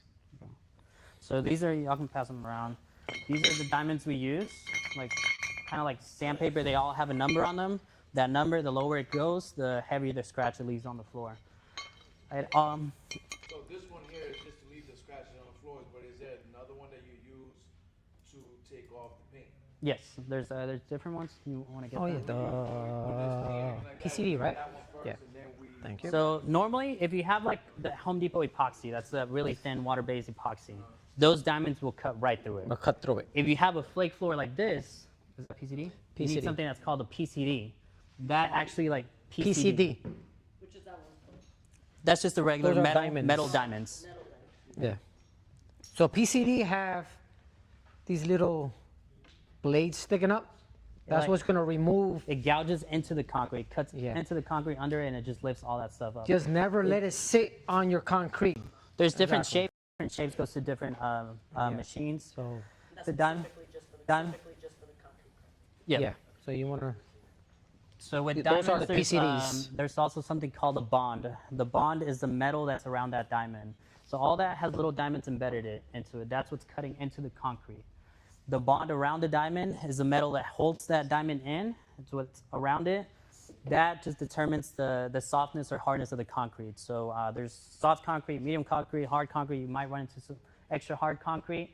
The type of bond that you use just depends on that. So a hard bond, that just means the metal around it is hard. It's not going to wear out as fast. So you use a hard bond on a soft concrete. Whenever you have a soft bond, you use it on a hard concrete. So soft bond, that metal around the diamond is going to wear out faster, and it's going to expose the diamond faster. Yeah. So whenever you have a harder concrete, you want a soft bond. So So just test remember your it's concrete the opposite. because if you put the wrong diamonds, Yeah. It it'll glazes glaze over or it wears out super wears fast. out much faster. By the time you hit 1,000 square feet, the blades are gone. I had a job where And- I didn't have the right diamonds. It was a super soft concrete. I only had diamonds for hard concrete. I didn't want to run to the store and put them on. And 1,000 square feet, my diamonds were completely gone. So Yeah. you can waste a lot of money. Usually you can get like 8 to maybe 10,000 square feet out of a 10,000 set of square feet diamonds. for a set of diamonds. 8 to 10,000 is usually what you see on the diamonds. If you run the diamonds that are, what's it called, the hard bond on hard concrete, they're just going to glaze over. You're going to go over your concrete, and you're not going to see any dust come up. And the diamonds are just going to glaze over. After they get up to a certain degrees, temperature, they glaze over and they just stop cutting. Little thing you can do for that is like throw some playground sand on the floor, mix it with some water, and that helps open up the diamonds. Deglaze it. Back up. If you run into super hard concrete, okay, that's brand new, they packed it really tight, so you need extra soft diamond, okay? So I think those are. I think those are soft. Soft bond for hard concrete. For hard concrete, yeah, exactly. Yeah. Then they have the extra soft, which run way better than those because they might take way longer to cut, especially on these new slabs that they're doing now. Most of these new slabs are really compacted, hard PSIs. They have a nice sheen on them, and sometimes you even need bond breakers, diamonds as well too. The weight of Just the to remove machine that also. surface bond on top. The weight of the machine has to do a lot with how fast it grinds. A heavier machine is obviously A a heavier fast machine. grinder. You're just putting more pressure into each segment right here. So with a lighter machine, you want to maybe just have one segment. You're putting all that same weight into just one segment. Maybe you run 9 diamonds. Yeah. With a heavier So machine, one I usually seg do 2 is segment. more aggressive than a 2 seg. Okay, remember that. The more diamonds that it has, it's less aggressive. More weight on one area. It's just Correct. grinding more pressure, more grinding pressure. How would you know what, like, if the concrete is soft or hard? Normally what I do is I just put on my medium diamonds and I just see. I run my mediums. If I see they're cutting too fast, I'll drop down to my, or I'll go to my hard bond. If I see that they're not cutting, I'll just go to the I diamonds usually- for hard. You can scratch it too. You There's can a scratch scratch it. test. I scratch There's it a with my most- blade. I grab my pocket blade, I scratch it, and I could determine more or less how my blade is cutting that concrete really fast. If I pass my blade that doesn't do nothing to it, it's gonna be a hard concrete. So I'm gonna have to put on soft blades or extra soft blades. There's If the something called scratch is a really Mohs easy, a hardness lot of test. dust come up, then you switch your blade up. There's something called a Mohs hardness test. It's just like little pencils that scratch. It has different material. And whichever one it scratches at, it just tells you the hardness of the Yeah. concrete, and you just use those diamonds. That takes more time, takes and more you have time, to be precision on how to use Yeah. that Mohs test. Easiest thing to do is have a set of soft bond, medium bond, hard bond. Yeah. If you all have those 3, you're pretty much gonna be able to grind anything. Whenever you get into like commercial buildings, that's when it can get a little bit harder to grind the floors. Residential, usually always just run my medium bond Mediums. diamonds, and that cuts them just fine. Does the fibercrete create a different type of, The what? like the crete that has like The fiber. Yeah. So those you go run soft. Soft. Yeah, anything with the fibers, I usually run soft diamonds, cut pretty quick. You don't need to cut all the way to the aggregate either. Just remove that surface before you get to aggregate and stuff. Some people like to go all the way down to aggregate, but sometimes when you're going down too much to aggregate, you could get too much pinholes as well too. Huh? When you start seeing the rocks. You don't need to grind that deep. It's just you want to get rid of the You wanna top remove layer, that clay. that cream layer that sits on top of the On top of concrete it. that's sealed up. And get that roughness and get those. Yeah. Because we had what was it, 3-4 months ago, we had a garage that was pretty bad, like it was spalling awfully. It's So we probably have add too much profile water to the all of concrete. You need to profile. Sometimes you need to do grout coats, multiple grout coats as well too, or even harden up the concrete again. So that's the vapor lock. If you use the vapor lock as well too, that hardens the concrete back again, locks everything up, then you could just grind it again. You see this one? These are the segment wheels that go on your 5-inch grinder, 7-inch. It's pretty much the same thing. They sell different grits for them. Usually the more diamonds it has on it, the finer a scratch it's going to leave. The ones that have less is usually going to grind a little more aggressive. More aggressive. So if you have a concrete that's really hard, you just want a cup wheel that has less segments on it. Yep. Edging. Edging, small areas that you don't want to bring a machine to. If y'all want to get stuff into like a that. corner, you also have these right here that you can put on multi-tool. Yep. You put it into a multi-tool, oscillating tool, and you just get right up to the corners on them. Yeah. It's just a grinding. That's from, you could buy those at Home Depot. Home Depot. Yeah. Yeah. Harbor Freight sells them cheap too. They're good.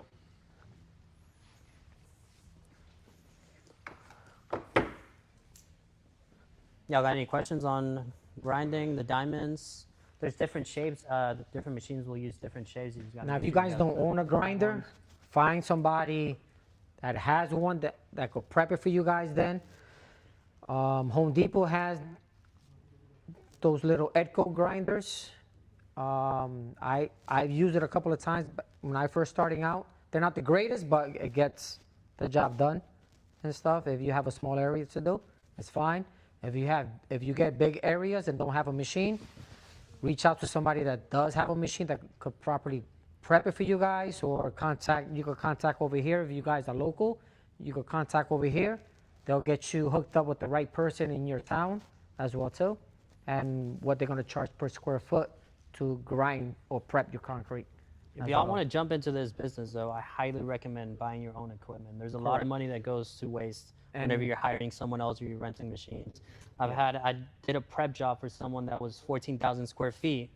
They didn't have the machines. It was going to be too expensive for them to get them. I charged them $1 a square foot just to prep everything. Did it in a day and a half, so that was $14,000 just because I had my machines, vacuums, everything. So that's $14,000 they missed out on. Just because they didn't have the machine. So I highly recommend like getting your stuff as soon as you can if you want to jump into the business. Obviously, not everyone has the money for it. I know some companies offer financing on them as well too. You know, you could talk to Corey. He could probably finance a machine for you guys. Oh, it depends on the machine. It depends. So I have one that's called a Lavina. It's $24,000. But it paid itself off. I bought it because I had a big job that was coming up, and I was like, fuck it, I don't want to pay someone else to prep this floor for me. So I bought the machine, and it paid itself off in like the first 3 jobs because they were big jobs. So it's worth it. And then everything on top of that is just money. The machine could run you anywhere from $5,000 up to $15,000 or $20,000, depend what are you guys looking. The bigger the machine and the brand, of course, it's going to cost. You know. Just a quick question. So the harder the concrete, the softer. The soft bond. Soft bond you have to go. So it's always the opposite. So it is the opposite you have to go. You have to be careful because there are companies that sell the diamonds differently. They'll sell you just the diamonds that says hard concrete instead of hard bond. It'll say for hard concrete. Yeah. That's why. So you have to be careful what, like the says, the says would tell you that and stuff like that. And in the box, it will say for hard concrete or for medium concrete. That's why. So you have to be careful what you're buying and have the knowledge of it, or Just always whoever's have a set selling of it to soft you, make bond, sure they medium tell bond, hard you bond, and what you be need ready it for. That's why.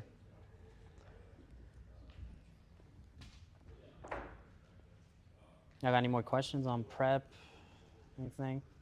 Whenever you're grinding floors, you want to make sure you vacuum really, really good. Any dust that's left over, it's just it can cause delamination from your floor, so you want to vacuum really, really good. Make sure you get all that dust off. Whenever I've done big jobs, I even run a floor scrubber. So if I'm not base coating the same day, you can run a floor scrubber and get all that dust off. That's another question I was going to have. After you grind, you vacuum everything up. I know there's something that you got to clean the concrete with before you do the moisture barrier with. So some people like to run one of those scrubbers, auto scrubbers, just to clean up. You don't have to. No. No, no chemical. Some people use acetone. I don't like it. I think as long as you vacuum really good. Whenever I vacuum, I have a vacuum wand, and I just put tape around it. I make sure it creates really good suction, and I just vacuum everything really good, like every direction. Make sure it's vacuumed really, really well. These tend to wear off after a while, especially on concrete. So the more they wear off, the more dust is going to leave behind. That's why. So make sure whoever's using it and stuff like that, they don't scrape it on the concrete. That's why they have a height adjustment. This one, of course, doesn't have the height adjustment wheel. So this is probably going to be changing it constantly. That's why. So the acetone is not really necessary. You don't need, I don't wipe it. I don't use my acetone to wipe down my If you're concrete doing at a all. big I job, just clean it really 5,000 square good. feet. Vacuum. As long as you use a good vacuum system, HEPA filter, double, it picks up most of all the dust, and you have a nice clean floor. If you want to use a dry rag, it's fine. I don't like presenting too much chemicals onto the floor because it create an issue. Alcohol, like a 97, 99%. Well, yeah, you can't on a smaller job. Maybe Smaller you can, but jobs. say you're doing like 10,000 square feet, you're gonna spend You don't have so time much to do it. money You on have a alcohol and 10,000, clean. even a Yeah. 5,000 square feet.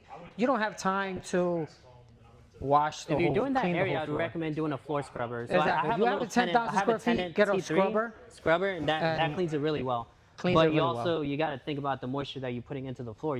That's shooting But out then water. you and have putting to come moisture. back the next You day gotta to add I'd your rather moisture wait till the area. next day to come back and do Correct. that. You have to let the floor dry. But I've done that on big jobs. I have run a scrubber over them, and it cleans the concrete really well.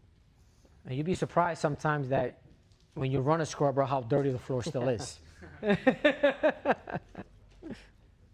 Yeah, these are the vacuums we use when grinding. If you just get a normal shop vac from Home Depot, that filter is going to fill up super, super fast, especially if you're using your 7-inch. It's going to start shooting dust fast. These vacuums have HEPA filters, so it catches all that fine dust. They're really easy to change the bags in. You just pull the bag down, put a zip tie on it, cut it, and then you're ready to keep going. You just clean the filters by hitting this right here. Kind of cleans the filter, drops everything down. So they're really good machines to just not stop. Take the vacuum apart, get the bag out, clean the filters, all that. They're really good. They are pricey. They run anywhere from $2,000 and up. So it depends on which brand or who you're buying it from.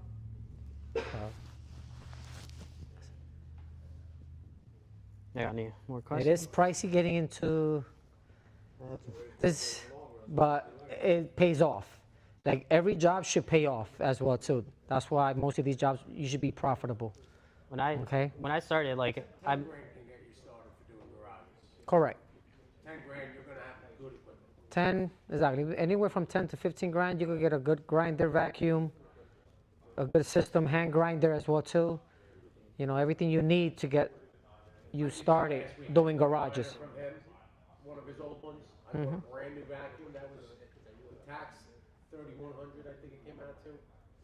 Bought a generator. Got myself a used generator for 500. Things like brand new. Yeah. They're out there. You know, just don't buy shit. I was huge on like Exactly. investing back into the business. You know? Yeah. I was really big onto like investing everything back into the business to get better machines, better everything. I started with a little grinder, a shop vac, a little 7-inch. That's all I had. As soon as I started making money, bought one of these, started making some more money, bought another one, upgraded the grinder, bought a scrubber, just have everything, like good tools. You guys ever use one of the RX, whatever? It's like the little. Oh, the RX-7. RX-7, yeah. Yes. You ever use one? Yes. You like it? It's good. I used it a couple of times in countertops. That's what I bought it for at the time, and then I sold it.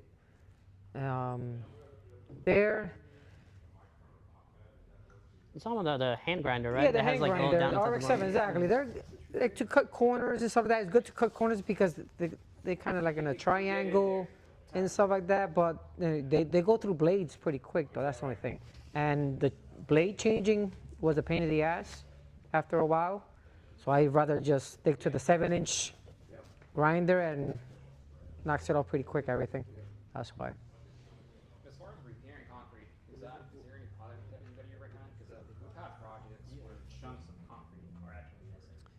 So, I like something that's called a rapid set urethane. It's a urethane mix.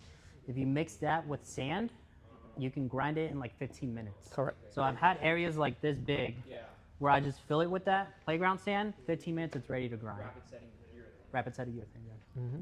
You can use. You can get like if you have spalls and stuff I don't like that. cement. There's too fill much them all moisture in in it. with You that. can't really do shit. Then you the can just same hand day. grind them again, flush, and you're ready to rock.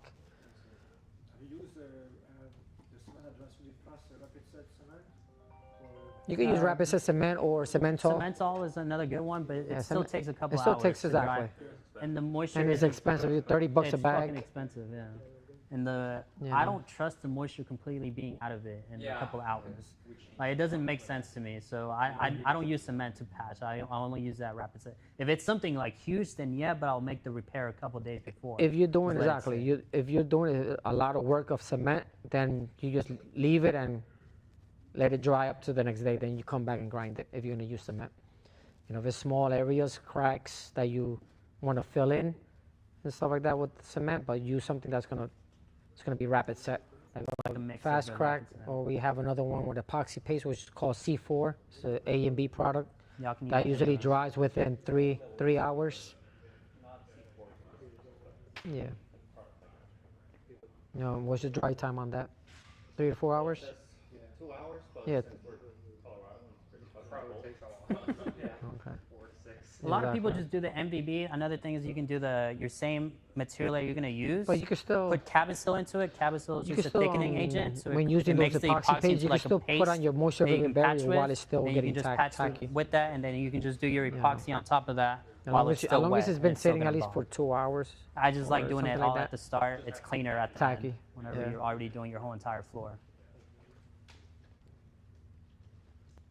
Anything else? Where we at? Vacuum cleaning. We already talked about, okay, so grout coating. When doing a metallic and your floor is porous, meaning you see aggregates everywhere, pinholes everywhere, and you might have the chance when putting down your MBB that's gonna bubble up completely. Okay, so to prevent that, we use a system which is grout coating. Grout coating is using the same MBB, and we're gonna dilute it with some acetone. Okay, not as much. You can add anywhere from 10% up to, I like to add up to 10, anywhere from 10 to 15. Some people add more and stuff to it, but I like to add that much, like that it could dry much faster and kick. So grout coating is grabbing a steel trowel, put it a thin coat, and still troweling through the whole concrete to lock your concrete up. So you want to get all of that inside your spalls, inside all those pinholes, and you do that throughout the whole floor. 1 gallon should give you about 500 square feet of it. Okay, if you stretch it pretty quick and stuff. About like a 6 or 9 inch trowel. 12 inch. Yeah, you can do it. If the concrete is really porous, I like getting down on my knees and just doing it by hand. Correct. If it's not porous, I stick a blade, like a blade that you do texture with, and just push it with what's it called? I use a spatula for compound. Because what? Yes, because it's have like a 5,000-10,000. spatula with a compound. Yeah, just do it standing up. Standing Drop up. a little bit and I'll show you. a video. One of those 12 inch for spackling. So I usually take one of those with a stick, strap it completely, and just move it throughout the whole floor. Last week I did 2,200 square feet just like that, and it took me about 30 minutes to grout coat the whole space. Huh? Just to make it thinner. Yep, that's grout coating. No, I don't use xylene. So I use acetone. Into all the little holes. Xylene. All those People little use xylene, holes but have air in xylene, them. it is a thinner. So whenever you put but your it's MVB on top cancerous of as it, well, that so air be just wants to careful come using up. xylene And that's what creates all and those stuff little like bubbles. that. I know So in that's how Jersey you they can pull them mitigate off the shelf completely, so we don't have xylene Yeah. anymore in Jersey. So I just put a grease coat And stuff. so it goes everywhere, and I don't like 10 to 15%. Yeah, just enough to you see it that is thin and workable. And only mix a gallon at a time. Don't mix the whole 3-gallon kit it'll take you way too long because Yeah, we 3 use the gallon same kits MDB that will we're give doing you at the base about coat. 2,000 square And feet when to it's do. still wet, That's we why. let it tack up a little bit. Let it tack up Grout to like coating. 40 minutes, and then you do your regular MDB squeegee, and then roll, and then you locked it all in. Last week, like I use a slow cure Yeah. MDB to do my grout coat, but it's winter. So then on top of it, I put a fast chip MDB. Okay. Is it okay? Then once you do that, that's when you can start doing your base coat. It should, but I wouldn't risk it because the fast. Oh, so yeah. I just don't know about the bond it'll have. If the top one is fast, This is on the concrete. I think it'll be fine. I don't like using a faster MBB. It leaves a lot of texture. It's a little bit harder to move. You end up seeing like more things. Moving on that. Well, we move pretty quick. You can add a little bit of accelerator. We just gotta skim it. That's the thing with this brand. You can add Yeah, accelerator. it is On your hands, grout coating. So it locks up the whole concrete. So before you do the grout coating, you have to sand the concrete. And Yes. So Yeah, there's if you so see over we here, sell it's an already accelerator. You sanded, can add accelerator. and we patched You everything can, up, and this is our. Then we I don't know, start you can using make it dry our in like grout 8 coating hours? process. So 8 hours about. Clean, vacuum, everything, It's and good. then you start putting down your coatings. And then after the grout coat, is that when you run the string buffer over that? No. So we add our MDB within 1 hour of finishing this. Okay, gotcha. So this has to get only tacky. You don't, it doesn't have to be fully dry or anything like that. Just get it, just wait anywhere Did you show them from the video? 45 minutes. Yeah, well, I'll show them one of my videos a little bit, but you want to show me a video? Go ahead. Just to where there's no transfer on your hand? Correct. If it's Steel tacky, troweling good in. enough, you don't want to leave puddles behind either. If you see a puddle behind, you go back, No, it's remove not it. even that. It's the ones that you did texture with on the walls. And I push in a lot, really hard, to get all that material into all those little holes. Get all that air out, push the air out, get the material in there. You let it get tacky. You have to wait for it to get tacky. If you just do your other coat right on top of it, it's just gonna lift all that material back up. Just let it get tacky, and then just do your MBB at 100 square feet a gallon, and then you're Always use this for Metallics. metallics. But this is the really Metallics, finished. it just This is it reduces a lot of the about bubbles. 2,200 square feet, and It adds pretty- maybe an hour of work, and it just reduces a lot yeah. of the bubbles. So I always do it. In my metallic, I do it on every metallic. Yeah. So, quick question. Why use that and not a roller? And we cover the whole Because floor whenever you doing put that, the just roller, you're scraping, pulling the material so it up. could go. You're not pushing it in. You know, So just you're putting the locking the material in, concrete and then up. you're like lifting it up, so you get it out of all No those little rolling, holes. no nothing. You also know Just not spread putting it. enough pressure into it to push No, the you material don't, you don't into want the it to holes stop level. You want it to get the air penetrate the out. concrete. So you don't want to leave no puddles behind whatsoever. You're scraping Stays it in there, really tight. gets into the little That's holes, why. all the little So once you pores. scrape it really there's tight, millions of pores like then all around your it'll concrete. just start. Whenever you the do that concrete grout will coat, start let me see if I can sucking it find a up. video close up. That's You can why. see it go into all those little. Once it starts, you finish with it. See, then we start adding Yeah, our super. standard MBB on top of it. Before the And creates no bubbles. No, flakes, it doesn't matter. Flakes covers everything. The same. Yeah. No, this one we use not You squeegees. can just see the material. We'll show you the not all the little squeegees in pores. a See that? few. It's hiding all the scratches. and what this everything. material called? That's just the same base coat that you're doing, the moisture vapor barrier, diluted a little bit. That moisture vapor barrier is really thick. So if you just put it on, it's not going to seep into all those little pores.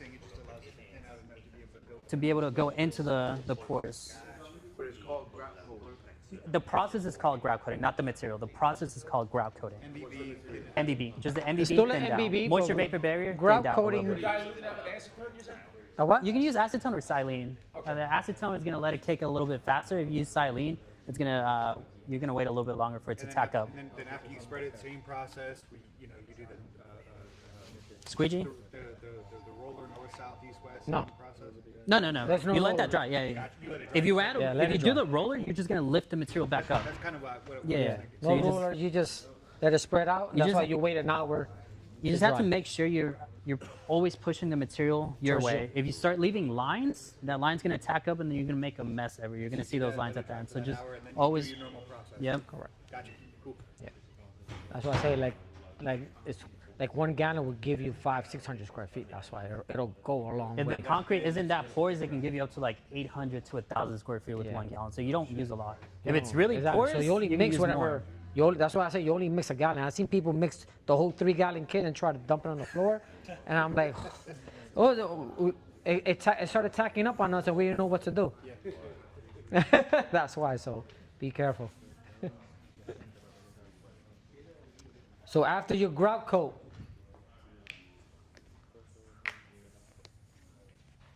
we use not squeegee for your MBB, standard MBB. This will give you the accurate spread for 100 square feet a gallon.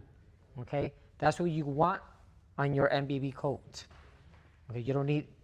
They have this one also. It's less. You don't want more or you don't want less. Some people like more of it, thinking it's going to give you more pounds. The base coat, the moisture for vapor pressure barrier. and stuff like that, but it's not. It's still going to give you anywhere from 20 to 25 psi pressure at 100 gallons a square feet. Okay, so this is the way to go. Which is that one? This gives you the spread from wet mills. So it goes by wet mills anywhere from 80 to 106 per square feet. That is 1/8. What about the 80 to 106 this is is the square this is feet. a quarter inch. It goes on mills, the wet mills. So the wet mills is 15 to 20. 15 to 20 wet mills. Wet mills. The square footage, you'll get 80 to 106 square feet a gallon. A gallon. Using it. If you press down on it a lot, you're gonna get closer to those 106 square feet a gallon. If you just glide right over it, you're gonna get closer to that 80 square feet a gallon. Whenever you're using this, you always keep it a little bit at an angle, and you're always going behind the puddle. You're just always pushing the material side to side. We'll If do you that. push forward, We'll do that here. it'll give you less material on the floor. If you push back, it'll leave you the proper mills. What do you mean by pushing that? Like grabbing it? Yeah, it kind of depends, but you kind of get used to it once you start having experience. You just Yeah. you kind of know, you kind of see the material. You just know if you're gonna have enough or not. Okay. If you use one of these, it's really hard to fuck up. They do wear out, so obviously after a few jobs, it's not gonna leave the right amount. All these notches start wearing out, so I don't know. Every Or 3 you don't jobs, clean I them- just change them or out. you don't clean them properly, you get epoxy Yeah. in between them and stuff like that, then it's just Then garbage. This one's the one. These are like 30, 35 bucks a piece, so they should give you at least 4 or 5 floors to do. And then they also sell ones that are replaceable as well. Just Yeah, you can Exactly. buy the You can buy the blades. replaceable ones as well too, if you want. Yeah. This is the one I normally use for flake. For flake floors, Mm-hmm. you don't want to do your base coat too heavy. If you go closer to that 100 square feet a gallon, the base coat is just going to soak all the flake in, and you're going to use up a lot of base coat. You're going to end up with some spots where the base coat is over your flake. So flake floors, you can be like at 130 to 150 square feet a gallon. That's what I like flaking into. So that's why you use this one for poly, so flake. Either flake or Huh? In mills, it's how much? Because us we do in mills. Yeah, I'm used to it. It would be like 8 to 12 mils. 8 to 12 mils for the flake. Correct. Then they have the When doing other smaller ones. Some people use a magic trowel. Yeah, the Patrick, it is how much? Magic trowel will give you maybe like 5 Depends. mils on the floor. It's really thin. It depends how much you press down. That Exactly. magic trowel just, it depends how much. So some people how are much you used press to down. doing it with the magic trowel and they know how much to leave behind. Yeah. If you're new to it, I don't do it with a magic trowel because you could leave The spots. red one is going to be for flake. Not This enough one's gonna be product and for your it'll dry metallic too base coat. fast and the flake you will see the kind of the concrete in the bottom. 239 epoxy, they use a magic for the base and the top coat. Yeah. The base coat, then they leave how much? It's hard. I think they use one kit for a 2-car garage. So one kit can give them like 400 to 450 square feet a gallon. I've seen their videos and that's what they say, like one kit for 2-car garage. So they're putting it down like at 150 square feet a gallon. Yeah. Whenever y'all are doing flake floors, you do want to spread out your base coat evenly. If you leave puddles, It will that same show. puddle will show because it's going to soak in the flake and it's going to look different. That it's going to soak in a ton of flake. You might end up with the epoxy on top of the flake. So you just want to make sure you spread it out evenly, roll it evenly. I always roll it one way and then roll it the opposite way to get rid of any lines. Spread out the material evenly. Yeah. With the flake, with the base coat from And let it metallics, you sit can get away with it a little bit 5 more. or 10 minutes to level out a little bit before flaking into it. You could do that. Yeah. But if you see big puddles like a blush that you missed and you flake into it, you will see that big blush that you missed after you're done. That's why, so be careful. The rollers we use are 18-inch rollers. Highly recommend these. Don't get the 9-inch. 18-inch 3/8 nap. 3/8 snap. Is that for MBB? And basically For everything for everything. almost. Don't use 1/4 inches or anything like that. If you do like a highway urethane, you get the 1/4 inch. No. 1/4 inch for how you? Yeah. Okay. What do you use? 3/8. I use thread layer. 3/8 for how you everything. Yeah. And for top coat as well? Because Top coat depends which one you're quarter doing. inch sometimes will give you small little micro bubbles. There's not enough material, so it'll give you like little. That's why I use a 3/8. What's up? It was like 3/8 and a half. It's just the nap of the roller. It's the length of the. What's gonna give you the roller. texture? Yeah. Yeah. How much? It's an 18-inch roller, 18 inches, 3/8 nap. There's a half. There's a half inch. There's a 3/4. quarter inch. There's a Nap, quarter those are inch. naps. Yeah. Well, most common is gonna be 3/8 nap. You know, nap. Most of the time. 10 millimeters or? Huh? The thickness, is it like 10 millimeters? Of what? 3/8? Yeah. No, thinner. It'll still be thinner because remember, you just dip and roll. These are all dip and roll products for the polyurethane. But when you're using, you want to spread out your MBB or your poly before flaking.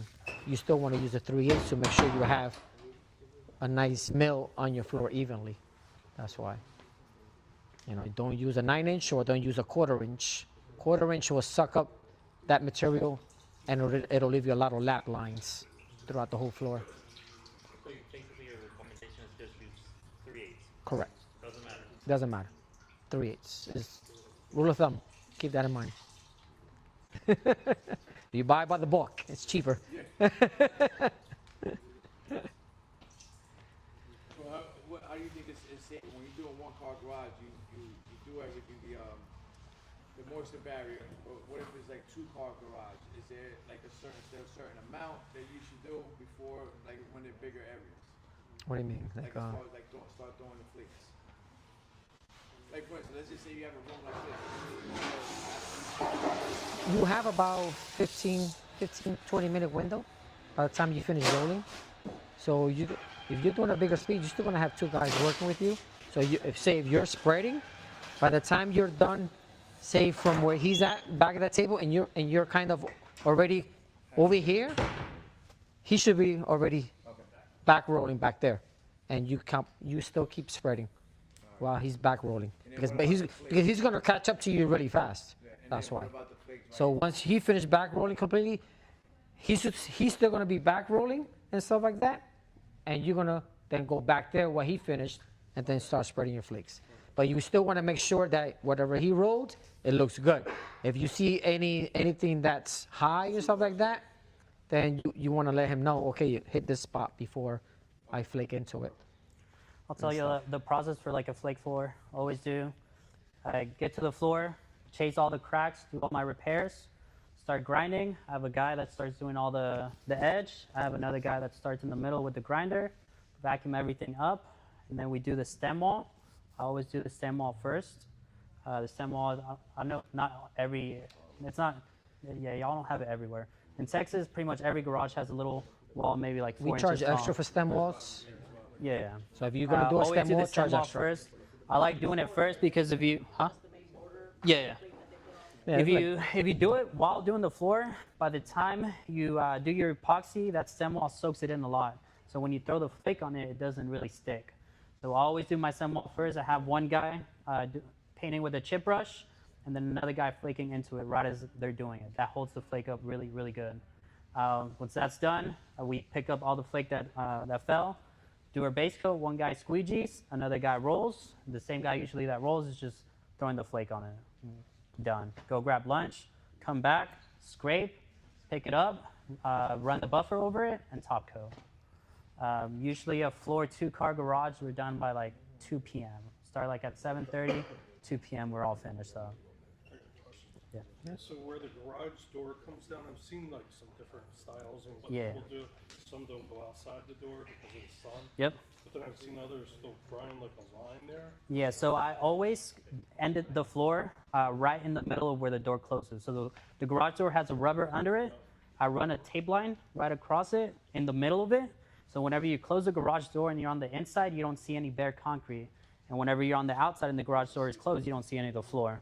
That's the best way. Grind a line through that? Yeah, you can grind a line. You can score it. That's what they call it. Yeah. You can drop the level. Scoring is just dropping the level a little bit. So whenever you do your coating, it's flush to the concrete. And that way, every time like the car runs over it. Blade. Yeah. And just score the whole about maybe 1/4 inch in and stuff like that. Optional, right? Because A most lot. of our clients, they always just want it all the way out. Yeah, but if you do it all the way out, You run it's the gonna risk change of- color. That outside is going to change color. So every Yeah, time and you can run open the garage risk door, from chipping up. So if that starts chipping, then it'll just keep on and on and on and on into your garage. That's why. So that's why we don't bring it all the way outside.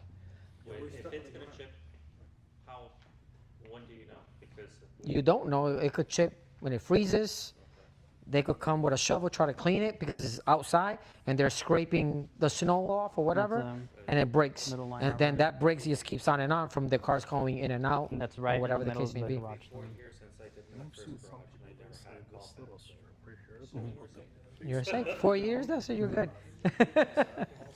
Yeah, but it's gonna change color. And it doesn't look good.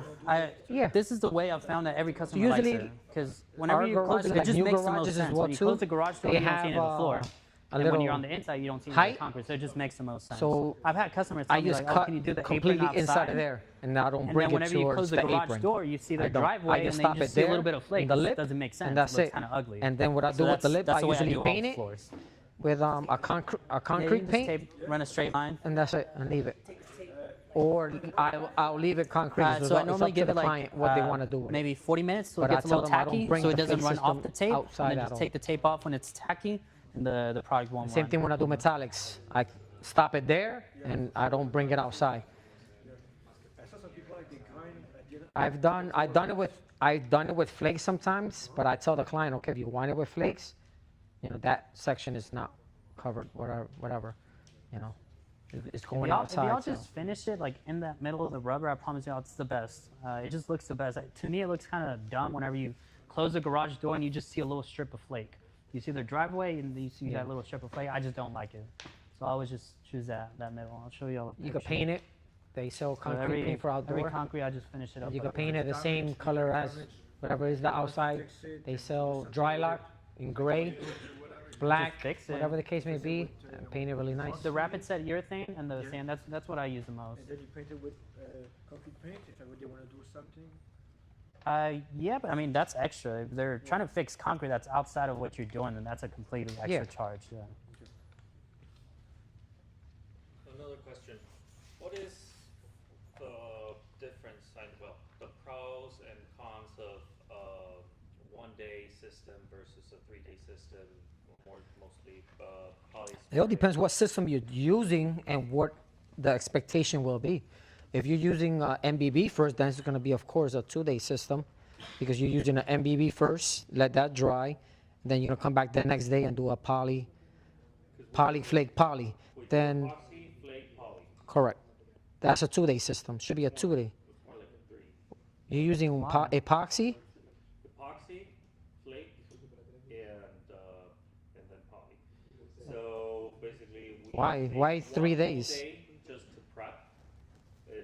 Cover everything with plastic. Make sure we're covering like all the pins. For how many square feet? Usually it's 750 our average garage. And your machinery? We have a big, what is it? MG 5000 something like that. How many inches? 25 to 30? A 22 inch? You should be able to knock off that in 1 day. Prep in 1 day and drop down your base coat. Your base coat width. Okay, you got that. Forgot you got that 4-inch gap. That'll take me 3 days by itself. Do you have a picture of what it looks like? The gaps? Yeah. He has 4-inch gaps in between the whole perimeter of the stem wall and the slab. Huh? 4 inch deep, right? No, Four I think inch, they're saying a 4 4-inch gap. 4 inch separation. A separation. A separation from the stem wall. I never saw that in my I've never life. seen that. I mean, we live up in the mountains. Yeah, exactly. You know, basically that's the house is built on a mountain. That's why. Yeah, I don't know if it's that or it's just the builder stuff. Maybe 4 inches is smaller in Colorado. Tell my wife that. That's our driver, HTG. We're talking finger length? Okay. HTC, right? HTC. Where are those fucking gaps? But you guys are pretty much just prepping and doing the And broadcasting in one day. In Correct. one day. In one day. I do the full system in one day. I do. We use exactly. prep, So it depends. I could plate. knock off a 2-car garage in one day. This is already filled, You can do a fast cure. but it's like, Damn, Yeah, that's fucking exactly. We use fast cure system, fast cure MBB. and that's already filled there. Oh, wow. Drop it down. Jesus Christ. Yeah, they're insane. Oh yes. Yeah, it is. If I was you, I would fill it in like as soon as they like say yes to the estimate. Just come in a day before and fill it in, real quick, and then just wait for it to dry. Give it a couple days and come and do your floor. Yeah, and usually it's also sealed with I'm the one who has the sealing, and it's like really thick caulking, and I'm afraid it's not gonna stick to epoxy or anything like it. So we also gotta remove that, and that also takes a lot of time. Fuck. Yeah. I hope you're charging about like $10 a square foot. You're charging what? How much a square foot for flake? 12? Oh yeah. So stay with the 3-day system then. It's working out. You're getting paid. You're not killing yourself.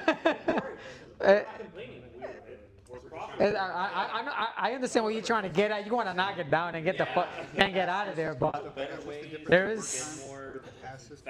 I don't know. You might have to talk to one of your working Colorado time, local reps. you're gonna have like 15, 20 minutes.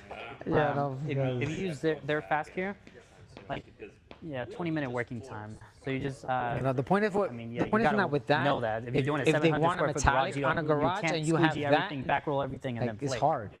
You Because kind of want to do sections, like do a section, that'll squeegee just suck flake, up- continue on to the next section, squeegee and flake. There's another material I use down there that gives me a little bit Yeah. more working time sometimes, but yeah, every flake job I've done, like there's very few I've done in 2 days. They're normally all in one day. That's just how I'm profitable. So epoxy will bond better than the polyaspartic. No, I will never hold thin the, my, the no, I concrete pretty much never member. thin my epoxy down. The epoxy Not is with 100% metallic, not solid, with flake. much stronger. Yep. But it comes the risk Usually, of so whenever I get to a job site, say it's changing color 7:30, within time. by like That's what's up. 9:30, it's rounded down, vacuum. By like You still, even though you do a full 11:30, broadcast, you still have it's spots already flaked. that's not covered. Come back after Because lunch. you still, say you like still, 12:30. you will still by see the 2, we're epoxy. finished. 2-car garage. It's a bigger job. Exactly. Like 7, But 8 unless square it's feet, black. we'll be finished like 5, 6 p.m. But If it's gray, dude, my it will guys are turn fucking killing it. a different color. my guys are That's they're why. good. Within time. Even with the polycarbonate. Yes, it will still go. Yeah, because you're risking. Yeah. Your poly clear is not gonna fade. The That's metallic? thing. Because Oh, that's yeah. UV stable, so your poly clear is not gonna change color. But people back then used to use Yeah, my guys epoxy, are flake, and epoxy. good. They're good. And a couple of years, that top layer of epoxy will I live in turn Arlington, yellow. Texas, right That's between why. Dallas and Fort Worth. Huh? There's a lot of Yeah. business out there, but a lot of competition. Stuff. That's why. A ton So of now, competition. I when get beat poly out by guys started doing came out, $1,300 the polyaspartic, then two-car of course garages UV all stable the and stuff like time, all that. the So time. everybody switched to the polyaspartic, poly over poly. Oh yeah, that was here. That's why. And Yeah, you that get was here on with it all in one Danny. day. Yeah, we hosted And a same class. thing with I polyurea. came Now over here everybody's to do that with using, Danny. swapping out to polyurea, the same system. Doing it all in one day as well too, and they're saying No, they do polyurea it is with much real stronger. epoxy and poly though. than That's what I don't polyaspartic. understand. They use actual epoxy and poly, and they're selling like $1,400 square foot, $1,400 two-car garage. They're making Because, $200 like a Squires- day, maybe. Huh? Yeah, exactly. Yeah. Squires are really thin mill. That's why. So it doesn't. Yeah, dude, I have no idea doesn't why.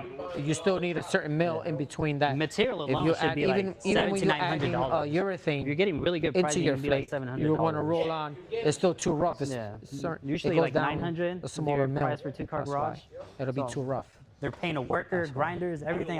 It makes no sense to me how they're profitable like that. It's usually it's Alan. Or slip resistance. Yeah. Put a slip pack in it, and it makes it very slip resistant. It makes it better than AO, in my opinion. Yeah. So you And do it's- you do yes. poly top and then I'll square follow on top? top, then I'll put squire. Then you put Squire on top of it. Spray on. The ballistics. The first time I used square was a 3. The 3 component. You got that's the best one. Tell you the truth. Yeah, he knows Dan, right? And spray it on, and it makes it very slip resistant. And you can use that one, or you can use the other one, the Squire 2.0 as well too. The first time I used square was 3 component. It was They're badass. And This is that one of didn't go those so well industries because- that's like Exactly. construction, but you're just so proud of your work. Like you want to show it off. Like Yeah, you have to know how to use it. My floor that I did over there has Yeah. 3-component square on that metallic and stuff like that. So that has 3-component. how many square feet is that? So I've been pretty good at How much using the is metallic? 3-component square How much of over that area is metallic. gonna A be lot of people metallic? hasn't and stuff like that. You have to follow the proper procedures on applying it. That's why. So it is tricky if you don't follow the right procedures. Exactly. Have it come like a waterfall? You have to put it down a little heavier so- than normal. You do. It's pretty forgiving if you do it properly and know how to apply it smoothly and stuff and have patience with it. So, like I've been using all their products since from start. So I already found the tricks to all of them basically. So that's why I'm pretty successful with them. So it's pretty cool. Yeah. I say the busiest with flake. That's my bread and butter. Yeah, metallics are just fucking hard to sell. Like they're when you sell one, it makes you really good fucking money. Scratch, easy. But I just get beat out by competition doing it for $7 a square foot all the time. Yeah, Anytime exactly. I send an estimate, they're like, "Oh, this guy's doing it." Yeah. But I have If you redone a once you lot get of those exactly jobs. to learn how to apply I it did a properly and something barbershop. that comes out I good, quoted a barbershop. that's It was pretty good 3,400 products. square feet. I charged him $12 a square foot, which is a good price. He told me no, it's way over his budget. He told me his budget was like $7 a square foot. So he hired someone else. About 20 cents a Completely square fucked foot. up the job. And I saw that he posted something on Instagram You about could sell it. it So I for messaged him again. I was like, hey, like, are you still in the 80 market cents for to a floor? $1 a square foot. He was like, yeah. And I show up, I saw the floors. It's a Really, total like, one it's mix. one of the black ones I just Pop posted. in It's the a big B, one. that's it. That one right there. Shake Yeah, it. that was the largest Instead of one. just being able to spray, I think it's Yeah, so For over metallic. I asked him Yes. how much did You they still have to charge mop you. He it was like over metallic. $4.50 Huh? a square foot for metallic. No, that's not.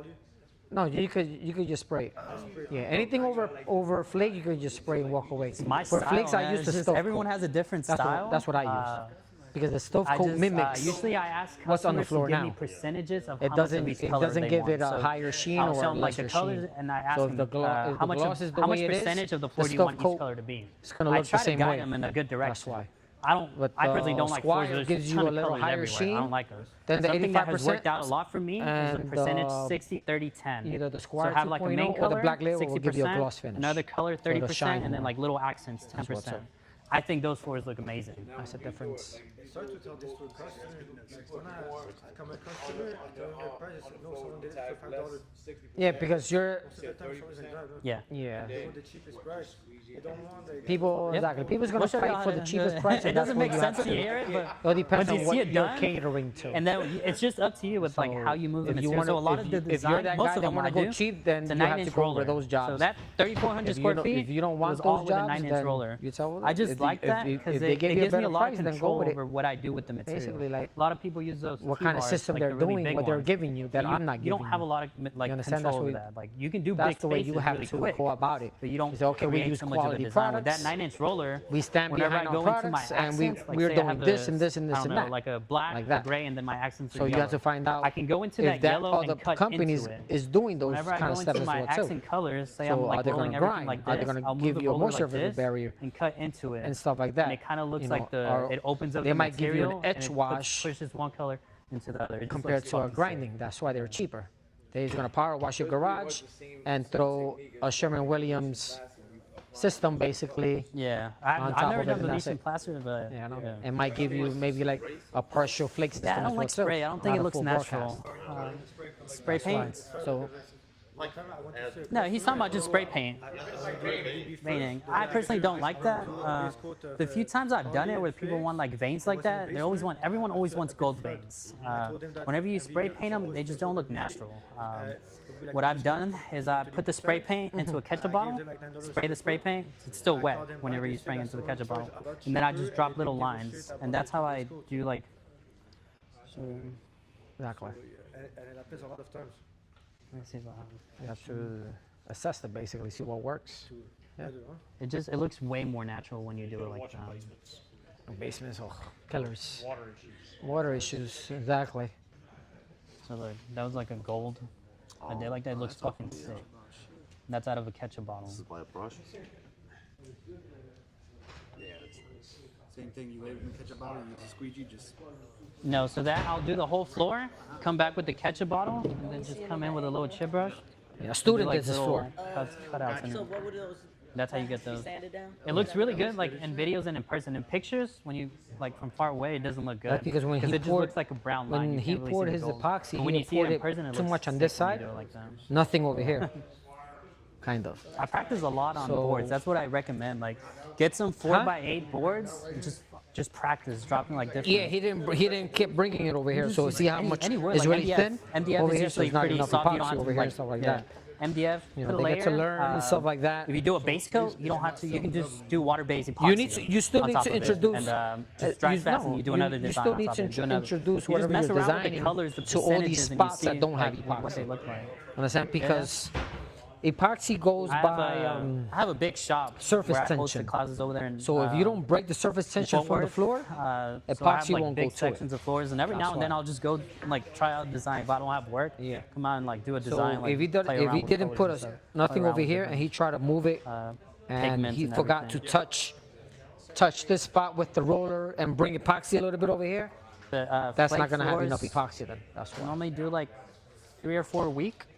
So that's what I just say to busiest ones. So then you have to go by garages as well too. If your garage has an incline, you can't put too much Yeah. epoxy on the bottom and less on top because all that Yeah. epoxy is going to run Damn. down.